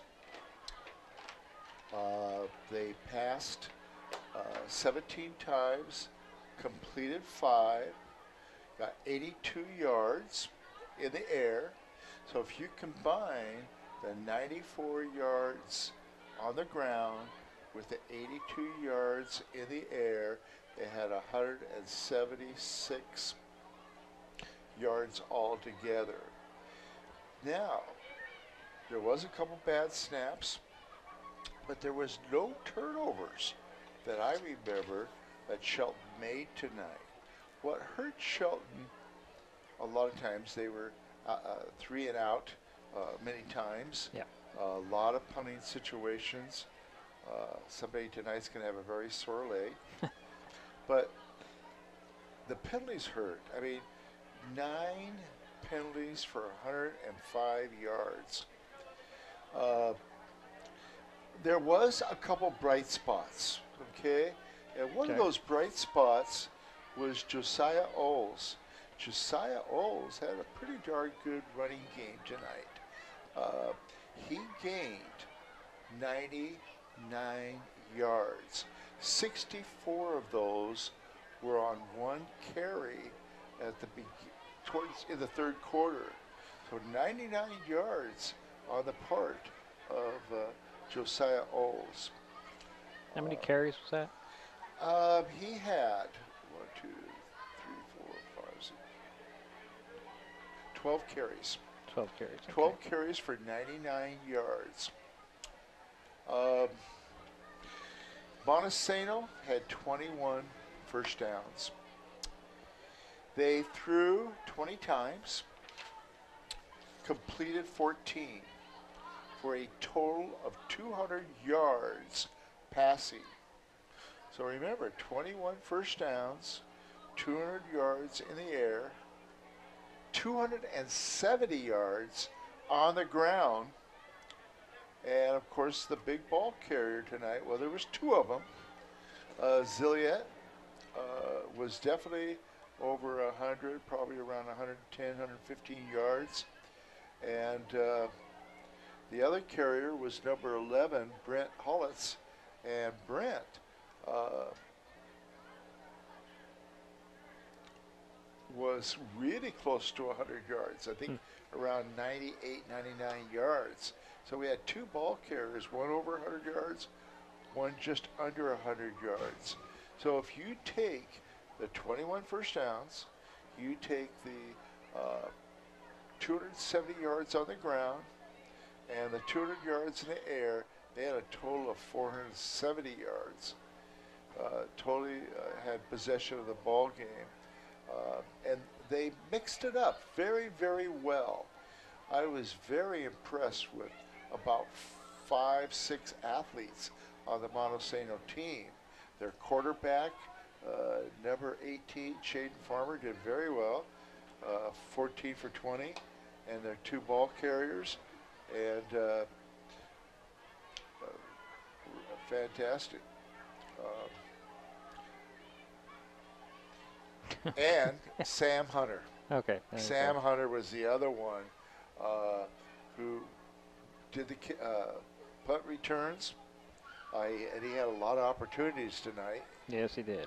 And so one thing that Shelton was not guilty of, and Montesano was, Montesano had 2 fumbles that were recovered by the Highclimbers.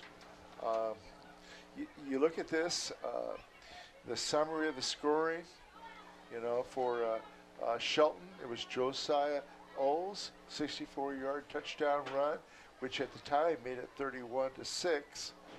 And the summary of scoring for Montesano, we had a 3-yard run, we had a hook and ladder play, we had a 33-yard pass, we had a 2-point safety, we had a 5-yard touchdown run by Trace Ridgway. Zilliette had a 15-yard run. We had a 70-yard pass play to Sam Winter, and Johansson had a 4-yard touchdown run. Next week, we play Capel at home. Right. So that's about all you have on that pile of papers that you need for us. There's a lot of marks on that, and it's all Montesano. Yeah. All right, Jerry, thanks for the statistics. As Jerry mentioned, the Highclimbers Open South Sound Conference play next Friday against Capitol on Jack Stark Field at Highclimbers Stadium. Montesano, by the way, hosts Columbia White Salmon next week, if you're interested in that.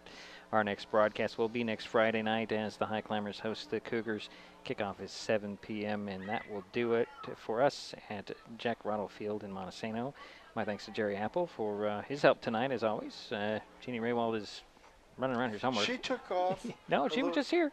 Yeah, she was here for a while. She took off about the beginning of the 4th quarter, and we hope to get Eric involved next week. He'll be helping us out. But anyways, final here again. Montesano 51, Shelton 6. We'll talk to you next week. Thanks for watching Mason Web TV, powered by HCC.